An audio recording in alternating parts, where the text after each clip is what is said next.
നമസ്കാരം. നിലപാട് ഇരുമ്പുലക്കയാണോ? അല്ല. പ്രതിപക്ഷത്തിരിക്കുമ്പോൾ എല്ലാത്തിനെയും എതിർക്കും. പക്ഷെ ഭരണത്തിലേക്ക് വന്നാൽ ആ നിലപാടൊന്നും പിന്തുടരാൻ പറ്റിയെന്ന് വരില്ല. PM ശ്രീയുടെ കാര്യത്തിൽ മന്ത്രി KM ഷാജി അത് നേരത്തെ പറഞ്ഞതാണ്. പാവപ്പെട്ടവർക്കുള്ള ഭവന നിർമ്മാണ പദ്ധതിയിലാണ് പുതിയ വിവാദം. കേന്ദ്ര പദ്ധതിയായ PMAY പ്രകാരം നിർമ്മിക്കുന്ന വീട്ടിൽ പദ്ധതിയുടെ മുദ്ര പതിപ്പിക്കണമെന്നതാണ് കരാർ വ്യവസ്ഥ. അതിന് തയ്യാറല്ല എന്നായിരുന്നു കഴിഞ്ഞ LDF സർക്കാരിന്റെ നിലപാട്. മുദ്രയല്ല പ്രശ്നം, വീട് കിട്ടണമെന്നാണ് മന്ത്രിയുടെ നിലപാട്. പദ്ധതിയുടെ പേരല്ല, മറിച്ച് പാവപ്പെട്ടവന്റെ നെഞ്ചത്ത് കുത്തുന്ന ഔദാര്യത്തിന്റെ ചാപ്പയാണ് ഈ ലോഗോ എന്നാണ് CPM പറയുന്നത്. ഭരണത്തിലെത്തിയപ്പോൾ പറഞ്ഞതെല്ലാം മറക്കുന്നു എന്നൊരു സംശയം മന്ത്രിയുടെ മുന്നണിയിൽ നിന്ന് തന്നെ ഉയരുന്നുണ്ട്. അവരോടടക്കം KM ഷാജി ചോദിക്കുന്നത് ഒരു ലോഗോയുടെ പേരിൽ പാവപ്പെട്ടവന് കിട്ടുന്ന സഹായം വേണ്ടെന്ന് വെക്കണോ എന്നാണ്. ഇന്ദിരാ ആവാസ് യോജനയും EMS ഭവന പദ്ധതിയും ഒക്കെ വന്നപ്പോൾ ഇല്ലാത്ത എന്ത് പ്രശ്നമാണ് ഇപ്പോഴെന്നതാണ് മറുചോദ്യം. കറക്റ്റാണ്. എംബ്ലം വെക്കുന്നത് തെറ്റില്ല എന്നുള്ളത് നിങ്ങൾ പ്രധാനമന്ത്രിയുടെ ഫോട്ടോ വെക്കുന്നതാക്കി. മിസ്റ്റർ, ആ എംബ്ലത്തിനകത്ത് പ്രധാനമന്ത്രിയുടെ ഫോട്ടോ ഉണ്ടോ? ഈ എംബ്ലത്തിന് പുറത്ത്, ഇത് ഞാനതിൻ്റെ മിനിസ്റ്ററാണ്, ഈ എംബ്ലത്തിൻ്റെ പുറത്ത് ഇതിങ്ങനെ നോക്കിയാൽ ആരെയും കാണുന്നുണ്ടോ? ഏതെങ്കിലും പ്രധാനമന്ത്രി മുഖ്യമന്ത്രിനെ തോന്നുന്നുണ്ടോ? ഇത് തുടരുന്നല്ല. 1,60,000 നിങ്ങൾ കൈരളിയുടെ സർക്കാർ കൊടുത്തു കഴിഞ്ഞാണ്. പക്ഷേ പ്രധാനമന്ത്രിയുടെയോ മുഖ്യമന്ത്രി ബഹുമാനപ്പെട്ട VD സതീശൻ്റെയോ അതല്ലെങ്കിൽ ബഹുമാനപ്പെട്ട പ്രതിപക്ഷ നേതാവ് പിണറായി വിജയൻ്റെയോ ഫോട്ടോ വെച്ചിട്ടല്ല ഒരു വീടും കൊടുക്കേണ്ടതെന്നുള്ളതാണ് ഞാൻ നിൽക്കുന്നത്. പിന്നെ 1,28,000 അർബൻ ഏരിയയിലും റൂറൽ ഏരിയയിലും 36,000 വീടും കൊടുത്തു എന്ന് സൈറ്റിലുണ്ട്. ഞാൻ പറയുന്നതല്ല, ആ സൈറ്റ് മെയിൻറ്റെയിൻ ചെയ്ത് കഴിഞ്ഞ സർക്കാരാണ്.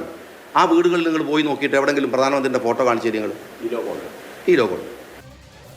മാതൃഭൂമി ന്യൂസ് നേരത്തെ റിപ്പോർട്ട് ചെയ്ത ഒരു വാർത്ത ചൂണ്ടിക്കാണിച്ചുകൊണ്ട് എങ്ങനെയായിരിക്കും ഈ PMAYയുടെ മുദ്ര എന്നത് ഇന്ന് A റഹീമാണ് പ്രതിപക്ഷത്ത് നിന്ന് ആദ്യം മറു ചോദ്യവുമായി രംഗത്തെത്തിയത്.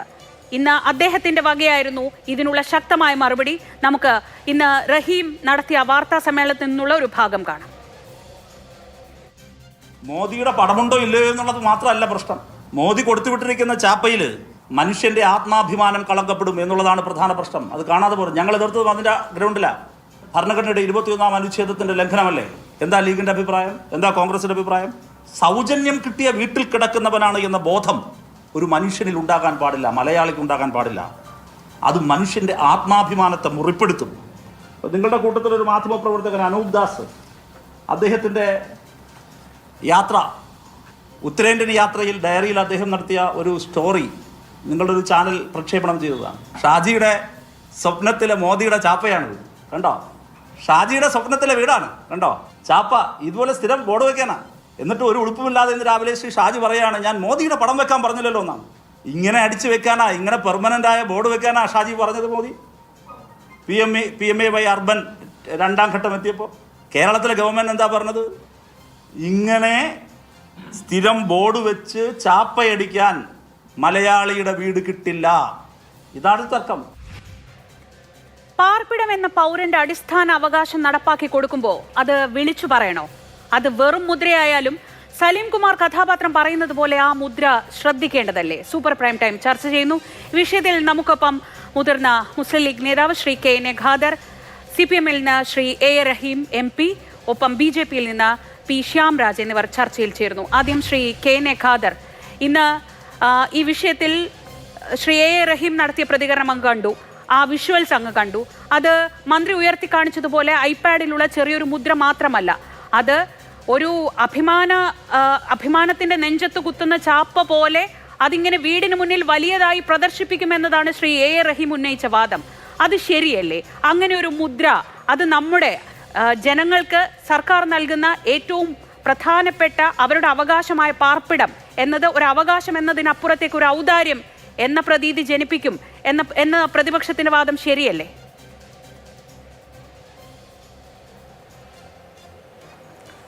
ഈ PMAY പദ്ധതി ഈ ഗവൺമെൻറ് വന്നതിന് ശേഷം വന്നതല്ല. ഷാജി മന്ത്രിയാകുന്നതിന് മുമ്പും സതീശൻ മുഖ്യമന്ത്രിയാകുന്നതിന് മുമ്പും വളരെ വർഷങ്ങളായി PMAY പദ്ധതി ഇവിടെ നടന്നു വരികയാണ്. കഴിഞ്ഞ 10 വർഷം ഇടതുപക്ഷ ജനാധിപത്യ മുന്നണി കേരളം ഭരിച്ചപ്പോഴും ഒക്കെ ഈ PMAY പദ്ധതി നടക്കുന്നുണ്ട്. അതുപോലെ ആ പദ്ധതി ഇനിയും മുന്നോട്ട് പോകും. ഇതുവരെ ഇല്ലാത്ത ഒരു പുതിയ മുദ്ര പതിക്കണം എന്ന് ഈ ഗവൺമെൻറ് വന്ന ഉടനെ മോദി അവിടുന്ന് അറിയിച്ചിട്ടൊന്നുമില്ല.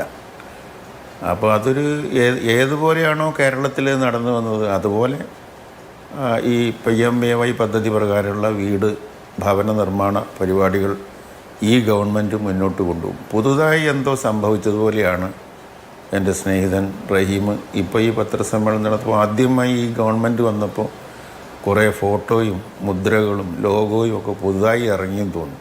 ഇവിടെ ഒന്നും സംഭവിച്ചിട്ടില്ല. നേരത്തെയുള്ള ഗവൺമെൻറ്റിൻ്റെ കണ്ടിന്യൂറ്റിയാണ്, ഇവിടെ നടന്നു വന്നിരുന്നൊരു പദ്ധതിയാണ്. ആ പദ്ധതി അതുപോലെ തന്നെ മുന്നോട്ട് പോകുമെന്നാണ് ഷാജി പറഞ്ഞതിൽ നിന്ന് എനിക്ക് മനസ്സിലായത്. പിന്നെ നിങ്ങൾ അതിൻ്റെ ഡീറ്റെയിൽസ് ചോദിച്ചപ്പോൾ ആ മുദ്ര കാണിച്ചു തന്നൊന്നല്ലാതെ ഇതേമാതിരി തന്നെയാണ് ഇപ്പോൾ ഈ PM ശ്രീ പദ്ധതിയുടെ കാര്യത്തിലും ഇപ്പോഴെന്തോ സംഭവിച്ച പോലെയാണല്ലോ പറയുന്നത്. അന്ന് ഇപ്പോൾ സംഭവിച്ച കാര്യങ്ങളൊന്നും അല്ലല്ലോ. അപ്പോൾ ഈ ഇടതുപക്ഷ ജനാധിപത്യ മുന്നണി അധികാരത്തിലിരുന്ന സന്ദർഭത്തിൽ ഉണ്ടായിട്ടുള്ള പ്രശ്നങ്ങളും നരേന്ദ്രമോദിയുമായും മോദി ഗവൺമെൻറ്റുമായും അവരെ അനുകൂലിക്കുന്ന ഉദ്യോഗസ്ഥരുമായും പോലീസ് ഓഫീസർമാരുമായും IAS ഓഫീസർമാരുമായും നരേന്ദ്രമോദി ഗവൺമെൻറ്റിനോട് എത്രമാത്രം അടുപ്പവും ബന്ധവും ചർച്ചയും ഒക്കെ ഇടതുപക്ഷ ജനാധിപത്യ മുന്നണി ഗവൺമെൻറ്റും അതിനെ നയിക്കുന്നവർ നടത്തിയിട്ടുണ്ടോ? അതിൻ്റെ ഒരംശം പോലും ഇവിടെ ആരും നടത്തിയിട്ടില്ല. അതുകൊണ്ട് ഈ PMAY പദ്ധതി എന്ന് പറഞ്ഞാൽ എന്തോ പുതിയൊരു സംഭവം വന്നു എന്ന രീതിയിൽ അവതരിപ്പിക്കുന്നത് ഒരിക്കലും ശരിയല്ല. അതുപോലെ ഈ ഗവൺമെൻറ് UDF ഗവൺമെൻറ് സതീശൻ ഈ PMAY രണ്ടാം എഡിഷനിലേക്ക് കടക്കുമ്പോൾ PMAY 2.0 എന്നതിലേക്ക് ഒരു സർക്കുലർ പുറത്തിറക്കിയിട്ടുണ്ട്. ആ സർക്കുലർ പ്രകാരം പരസ്യമായി ഈ നിർമ്മിക്കപ്പെടുന്ന PMAY പദ്ധതി പ്രകാരം നിർമ്മിക്കപ്പെടുന്ന വീടിന് പുറത്ത് വളരെ ദൃശ്യമാകുന്ന വിധത്തിൽ ഈ പദ്ധതിയുടെ പേര്, ഗുണഭോക്താവിൻ്റെ പേര് ഇവ പ്രദർശിപ്പിച്ചെങ്കിൽ മാത്രമേ ആ ഫണ്ട് ലഭിക്കുകയുള്ളൂ. അതുകൊണ്ട് തന്നെ ഈ നിലപാട് പറ്റില്ല, അംഗീകരിക്കാൻ പറ്റില്ല എന്ന് പറഞ്ഞ് LDF സർക്കാർ അതിൽ രണ്ടാമത്തെ എഡിഷനിൽ ഒപ്പുവെച്ചിട്ടില്ല. അപ്പോൾ ഇനി ഈ പദ്ധതിയിൽ മുന്നോട്ട് പോകണമെങ്കിൽ ഇത് അംഗീകരിച്ചുകൊണ്ട് ഒപ്പുവെക്കണം. അതിന് മുന്നോടിയായിട്ടാണ് മന്ത്രി ഇന്നലെയും ഇന്നുമായി ഈ പ്രതികരണങ്ങൾ എന്നാണ് ഞാൻ മനസ്സിലാക്കുന്നത്. അതാണ് പുതുതായി സംഭവിച്ച കാര്യം. ഈ കേന്ദ്ര ഗവൺമെൻറ്റിൻ്റെ ഒരുപാട് പദ്ധതികളുണ്ട്. PMAY പദ്ധതിയുടെ രണ്ടാം എഡിഷൻ മാത്രമല്ല, ഹെൽത്തിലുണ്ട്, എഡ്യൂക്കേഷനിലുണ്ട്, തൊഴിൽ രംഗത്തുണ്ട്, പല മേഖലകളിലും കേന്ദ്ര ഗവൺമെൻറ്റിൻ്റെ പദ്ധതികളുണ്ട്. ആ കേന്ദ്ര ഗവൺമെൻറ് പദ്ധതികളൊക്കെ ഈ കേരളത്തിലും നടപ്പിലാക്കിക്കൊണ്ടിരിക്കുകയാണ്. ഈ ആംബുലൻസൊക്കെ ഉപയോഗിച്ച് ഈ സഞ്ചരിക്കുന്ന ആരോഗ്യ കേന്ദ്രങ്ങളൊക്കെ മോഡിയുടെ പടം വെച്ച് ഇങ്ങനെ ഓടുന്നുണ്ട്. നാഷണൽ ഹെൽത്ത് മിഷൻ ഉണ്ട്. കേന്ദ്ര ഗവൺമെൻറ്റിൻ്റെ ഏതേത് പദ്ധതികളാണ് കേരളം ഒഴിവാക്കിയിട്ടുള്ളത്? എല്ലാ പദ്ധതികളും ഇവിടെ നടപ്പിലാക്കി വരികയാണ്.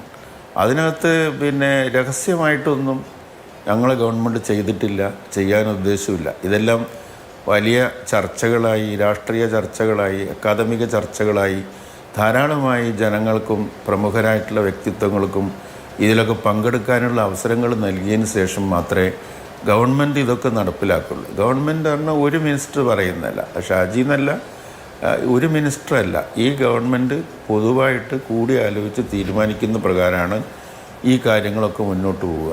UDFും ഗവൺമെൻറ് മൊത്തത്തിലും തീരുമാനിക്കുന്ന എല്ലാ കാര്യങ്ങളും ഞങ്ങൾക്കും ബാധകമാകുന്നു മാത്രമേ ഉള്ളൂ. അല്ല ഞങ്ങൾക്ക് മാത്രമായാലും പ്രത്യേകിച്ച് യാതൊരു കാര്യങ്ങളുമില്ല. കേന്ദ്ര ഗവൺമെൻറ് എല്ലാ പദ്ധതികളും ഇവിടെ നടപ്പിലാക്കിയിട്ടുണ്ട്. UDF അധികാരത്തിൽ വന്നത് PM ശ്രീ പദ്ധതി നടപ്പിലാക്കിയിട്ടുള്ള ഒരു കേരളത്തിലാണ്. PM ശ്രീ പദ്ധതി വേണോ, അതിൽ ഒപ്പിടണോ വേണ്ടയോ എന്ന പ്രശ്നത്തെ UDF ഗവൺമെൻറ് അഭിമുഖീകരിച്ചിട്ടേ ഇല്ല. കാരണം ഞങ്ങൾ വരുന്നതിന് മുമ്പ് അതെല്ലാം കഴിഞ്ഞു പോയിരുന്നു. അപ്പോൾ ആ പദ്ധതിയിൽ ഒപ്പിടണോ വേണ്ടേ എന്നുള്ള പ്രശ്നം ഞങ്ങളുടെ മുമ്പിൽ വന്നിട്ടില്ല. അപ്പോൾ അതുകൊണ്ട് അത്തരം വിഷയങ്ങളിലൊക്കെ അപ്പോൾ അതിനൊരു സബ് കമ്മിറ്റി വെച്ചിട്ടുണ്ട് PM ശ്രീയുടെ കാര്യത്തിൽ. ഇതും അതുപോലെ കൂടി ആലോചിച്ച് കാര്യങ്ങളെല്ലാം ആലോചിച്ച് മാത്രമേ ഈ ഗവൺമെൻറ് നടപ്പിലാക്കുകയുള്ളൂ. എല്ലാവരുമായിട്ടുള്ള കൂടിയാലോചനകളുണ്ടാവും. പൊതുജനങ്ങളുടെ അഭിപ്രായങ്ങൾക്ക് ഞങ്ങൾ വില കൽപ്പിക്കും. അല്ലാതെ സ്വകാര്യമായി രഹസ്യമായി മന്ത്രിസഭാംഗങ്ങൾ പോലും അറിയാതെ സ്വകാര്യമായ സന്ദർശനങ്ങളോ സ്വകാര്യമായ കാഴ്ചകളോ രഹസ്യമായ തീരുമാനങ്ങളോ അറിയാതെ ഒപ്പുവെക്കലോ ഒന്നും ഒരു പദ്ധതിയിൽ ഈ ഗവൺമെൻറ് ഉണ്ടാവില്ല. ഇതൊരു ട്രാൻസ്പെറൻ്റ് ആയിട്ടുള്ള ഗവൺമെൻറ് ആയിരിക്കും. ശരി, ശ്രീ A. റഹീം, അദ്ദേഹം പറഞ്ഞു നിർത്തിയെടുത്തുനിന്ന് തുടങ്ങാം. ട്രാൻസ്പെറൻസി, അത് ഉദ്ദേശിച്ചത് എന്താണെന്ന് അങ്ങേക്ക് മനസ്സിലായി കാണുമല്ലോ. അത് PM ശ്രീയിൽ ഉൾപ്പെടെ, നമ്മുടെ വിഷയം PM ശ്രീ അല്ല, പക്ഷേ PM ശ്രീയിൽ ഉൾപ്പെടെ സർക്കാരിലുള്ളവർ പോലും അറിയാതെ പോയി ഒപ്പിട്ടു എന്ന ആരോപണങ്ങളൊക്കെ നിലനിൽക്കുന്ന സമയത്ത് അതിൽ നിന്ന് പിന്മാറിയെന്ന് പ്രഖ്യാപിക്കുന്നു. ഇപ്പോൾ PMAYയുടെ കാര്യം എടുത്താൽ അതിൽ ഇന്ന് മന്ത്രി മുന്നോട്ട് വെക്കുന്ന ഒരു പ്രധാനപ്പെട്ട വാദം ആ എംബ്ലത്തിനപ്പുറത്ത് ഒരു വീട് കിട്ടുമെങ്കിൽ അതല്ലേ പ്രധാനം എന്നതാണ്. അതൊരു സാധാരണക്കാരന്റെ ഭാഗത്തു നിന്ന് നോക്കിയാൽ ഒരുപക്ഷെ വളരെ ശരിയെന്ന് നമുക്ക് തോന്നുകയും ചെയ്യും. പുതുതായി ഒന്നും സംഭവിച്ചിട്ടില്ല, നിങ്ങൾ ഉണ്ടാക്കുന്ന വിവാദങ്ങൾ മാത്രമാണെന്നാണ് Shri K N A Khader അടക്കം പറയുന്നത്. Shri K N A Khader ഈ പാനലിൽ വളരെ അവധാനതയോടുകൂടിയാണ് സംസാരിച്ചത്. അദ്ദേഹത്തിൻ്റെ അവധാനതയും ആ മാന്യതയും ഞാൻ പ്രത്യേകം അംഗീകരിക്കുകയാണ്. പക്ഷേ ഈ മാന്യത അങ്ങ് പല ഘട്ടങ്ങളിലായി ആവർത്തിച്ച് പറഞ്ഞൊരു വാക്ക് കൂടിയാലോചിച്ച് ചെയ്യും, ട്രാൻസ്പെറൻസിയോടുകൂടി ചെയ്യും. ഇത് രണ്ടും ഇല്ലാതെയാണ് അങ്ങയുടെ സഹപ്രവർത്തകനായ ഈ മന്ത്രിസഭയിലുള്ള ശ്രീ കെ എം ഷാജി എന്ന മന്ത്രി പെരുമാറുന്നത്. അതാണ് പ്രശ്നം. Shri K N A Khader എടുക്കുന്ന സമീപനമാണ് മുസ്ലിം ലീഗിനും ശ്രീ ഷാജിക്കുമുള്ളത് എങ്കിൽ നമുക്ക് ഈ വിവാദങ്ങളുടെ ഒന്നും ആവശ്യമില്ല. ശ്രീ കെ എൻ എ ഖാദറുടെ ശ്രദ്ധ ഞാൻ ക്ഷണിക്കുകയാണ്. അങ്ങക്ക് ചെറിയ ഒരു ആശയക്കുഴപ്പം ഇക്കാര്യത്തിലുണ്ടെന്ന് തോന്നുന്നു. അതായത് PMAY തുടർന്നേ കൊണ്ടിരിക്കുന്നൊരു പദ്ധതിയാണ്. ഇവിടെ പ്രശ്നം എന്താണ്? ശ്രീജ സൂചിപ്പിച്ചു, PMAY ആരംഭിച്ച ഘട്ടത്തിൽ അങ്ങ് ശ്രദ്ധിക്കണം, MOU ഉണ്ടായിരുന്നില്ല. അപ്പോഴും അവർ പറയുന്നുണ്ടായിരുന്നു PMAY 2 ഉണ്ട്, PMAY അർബനുണ്ട്, PMAY റൂറലുണ്ട്. PMAY റൂറലിൽ ഈ തർക്കം ഇപ്പോഴില്ല. PMAY അർബൻ ആരംഭിച്ച ഘട്ടത്തിൽ തന്നെ വീട്ടിൽ ബ്രാൻഡിങ് വേണമെന്നവർ പറയുന്നുണ്ട് എങ്കിലും ഒരു രേഖയുണ്ടായിരുന്നില്ല, MOU ഉണ്ടായിരുന്നില്ല. MOU ഇല്ലാതെയാണ് നടപ്പിലാക്കിയത്. അതുകൊണ്ട് തന്നെ അവർ പറഞ്ഞതിനെ ഞങ്ങളുടെ നിലപാടിൽ ഉറച്ചിരുന്നു, ചെയ്യാൻ പറ്റില്ല എന്നൊരു നിലപാടെടുത്തു. ഗവൺമെൻറ് പോളിസി ഒരു നിലപാടെടുത്തു. ഇത് ഡിഗ്നിറ്റിയുടെ പ്രശ്നമാണ്, അതുകൊണ്ട് തന്നെ ഞങ്ങളിതിലേക്ക് വരില്ല. ഞങ്ങളത് ഒരിടത്ത് പോലും ഞങ്ങളതിൻ്റെ കൃത്യമായ കണക്കുണ്ട്, ലക്ഷക്കണക്കിന് വീടുകൾ വെച്ചു. ആ വെച്ച ഒരു വീട്ടിൽ പോലും PMAY ഫണ്ട് വാങ്ങിച്ചു. 1.5 ലക്ഷമാണ് അവർ തരുന്നത്. മനസ്സിലാക്കേണ്ട കാര്യം, 4 ലക്ഷം രൂപ നമ്മൾ ചിലവിടുമ്പോൾ 4+ ചിലവിടുന്നുണ്ട് അർബനിൽ. അത് 4+ ചിലവിടുന്നിടത്ത് 1.5 അവർ തരുന്നത്, അവരുടെ ഡിവിഡൻഡ്. എന്നിട്ടാണ് ഈ ബ്രാൻഡിങ് നടത്തണമെന്ന് പറയുന്നത്. പക്ഷേ 1-ാം ഘട്ടം അങ്ങനെ കടന്നുപോയി. ഒരു വീട്ടിൽ ഞങ്ങൾ ബ്രാൻഡ് ചെയ്തില്ല, അതിൽ ഉറച്ചു നിന്നു. അങ്ങനെ നിലപാടെടുത്ത ഒരുപക്ഷെ ഏക ഇന്ത്യൻ സംസ്ഥാനം കേരളമാണ്. എന്നിട്ട് ഞങ്ങളത് ഫൈറ്റ് ചെയ്തുകൊണ്ടേയിരുന്നു. ഇത് മനുഷ്യൻ്റെ ഡിഗ്നിറ്റിയുമായി ബന്ധപ്പെട്ട കാര്യമാണ്. ഇതാണ് ഞങ്ങൾ അന്ന് മുതലേ പറഞ്ഞത്. ഇപ്പോൾ അതിനുശേഷം എന്താ, PMAY 2-ന്റെ സമയമായി. 2-ന്റെ സമയമായപ്പോൾ അവർ പറഞ്ഞു പഴയതിൽ നിന്നും വ്യത്യസ്തമായി MOU ആവശ്യമുണ്ട് എന്ന് പറഞ്ഞു. ഇതൊന്നിൽ ബാധകമായിരുന്നില്ല. MOUയിൽ എന്തുവരെ എഴുതി വെച്ചിട്ടുണ്ട്? എന്താണ്? ഈ പണം വിഡ്രോ ചെയ്യണമെങ്കിൽ കൃത്യമായി നിങ്ങൾ സ്ഥിരമായൊരു ബോർഡ് സ്ഥാപിക്കണം വീടിൻ്റെ മുമ്പിൽ. ആ വീടിൻ്റെ ചിത്രമാണ് ഞാൻ നേരത്തെ കാണിച്ചത്. മറ്റ് ഉത്തരേന്ത്യൻ സംസ്ഥാനങ്ങളിൽ എങ്ങനെയാണെന്ന് മാതൃഭൂമിയിൽ അനൂപ് ദാസ് റിപ്പോർട്ട് ചെയ്താണ് ഞാൻ കാണിച്ചത്. നിങ്ങൾ ആലോചിച്ച് നോക്കണം, അതിന് ശ്രീ ഷാജി ന്യായീകരിക്കുകയാണ് അത് വെച്ചാൽ എന്താ കുഴപ്പമെന്ന്. Shri K N A Khader ഒന്ന് പറഞ്ഞു കൊടുക്കണം ശ്രീ ഷാജിയോട്. മനുഷ്യൻ്റെ അന്തസ്സിന്, മനുഷ്യൻ്റെ ആത്മാഭിമാനത്തിന് ക്ഷതമേൽപ്പിക്കരുത് എന്നത് വളരെ പ്രധാനപ്പെട്ടൊരു കാര്യമല്ലേ? വളരെ പ്രധാനപ്പെട്ട കാര്യമല്ലേ? ഒരു വീടിൻ്റെ ചുമരിൽ അങ്ങനെ എഴുതി വെക്കാൻ പാടില്ല, അതവൻ്റെ അന്തസ്സിനെ ബാധിക്കും. അങ്ങേക്കും എനിക്കും അറിയാവുന്നതുപോലെ ഇന്ത്യൻ ഭരണഘടനയുടെ ആർട്ടിക്കിൾ 21 റൈറ്റ് ടു ലൈഫ് എത്രയോ ജഡ്ജ്മെൻറ്റുകളിലൂടെ ഇന്ത്യയുടെ സുപ്രീം കോടതി അതിനെ വ്യാഖ്യാനിച്ചിട്ടുണ്ട്, വിപുലപ്പെടുത്തിയിട്ടുണ്ട്. അതിലേറെ പ്രധാനപ്പെട്ട ഒന്ന് ഡിഗ്നിറ്റി ഓഫ് ലൈഫാണ്. ഒരു മനുഷ്യൻ്റെ ആത്മാഭിമാനത്തോടെയുള്ള ജീവിതം, വെറുതെ ജീവിക്കുക എന്നുള്ളതല്ല. അപ്പോൾ മനുഷ്യൻ്റെ ഭൂമിയുടെ ഉടമയാക്കുക, മണ്ണിൻ്റെ ഉടമയാക്കുക, അവനെ വീടിൻ്റെ ഉടമയാക്കുക എന്ന് പറയുന്നത് ഒരു സ്റ്റേറ്റിൻ്റെ റെസ്പോൺസിബിലിറ്റിയാണ്, ഭരണഘടനാപരമായ ബാധ്യതയാണ്. അത് കൊട്ടിക്കൊട്ടിച്ച് എഴുതി വെക്കേണ്ടതല്ല. അത് നരേന്ദ്രമോദി സർക്കാരിൻ്റെ ഏറ്റവും മോശപ്പെട്ട പ്രവർത്തനമാണ്. ആ പ്രവർത്തനത്തിനെതിരെ കേരളം ഇന്നലെ വരെ ഒരു സ്റ്റാൻഡ് എടുത്തിരുന്നു. LDF ഗവൺമെൻറ്, കേരളത്തിൻ്റെ മുഖ്യമന്ത്രിയായിരുന്നു ശ്രീ പിണറായി വിജയൻ 2 തവണ പ്രധാനമന്ത്രിക്ക് കത്തെഴുതി, നേരിൽ കണ്ട് അഭ്യർത്ഥിച്ചു.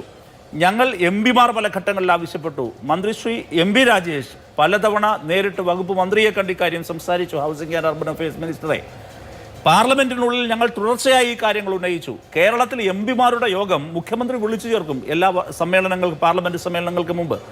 ആ വിഷയത്തിൽ നിങ്ങളിത് കേരളത്തിന് വേണ്ടി സംസാരിക്കണം. നമ്മുടെ നികുതി പണം PMAY പദ്ധതിയിൽ നമുക്ക് തരുന്നില്ല. തരാതിരിക്കാനുള്ള കാരണം എന്താണ്? ഈ ബോർഡ് പ്രദർശിപ്പിക്കണം, അത് മലയാളിയുടെ ഡിഗ്നിറ്റിയുടെ പ്രശ്നമാണ് എന്നൊരു നിലപാട് സ്വീകരിക്കണമെന്ന് കേരളം പൊതുവായ സമീപനം എടുത്തു. ദൗർഭാഗ്യവശാൽ താങ്കളുടെ സഹപ്രവർത്തകൻ ശ്രീ കെ എം ഷാജി 2 ദിവസം മുമ്പ് പ്രഖ്യാപിക്കുകയാണ്, ഇത് ബോർഡ് എഴുതി വെച്ചാലെന്നൊരു പ്രശ്നമില്ല, അങ്ങനെ ബോർഡിൻ്റെ പേരിൽ പണം നഷ്ടപ്പെടേണ്ട കാര്യമില്ല.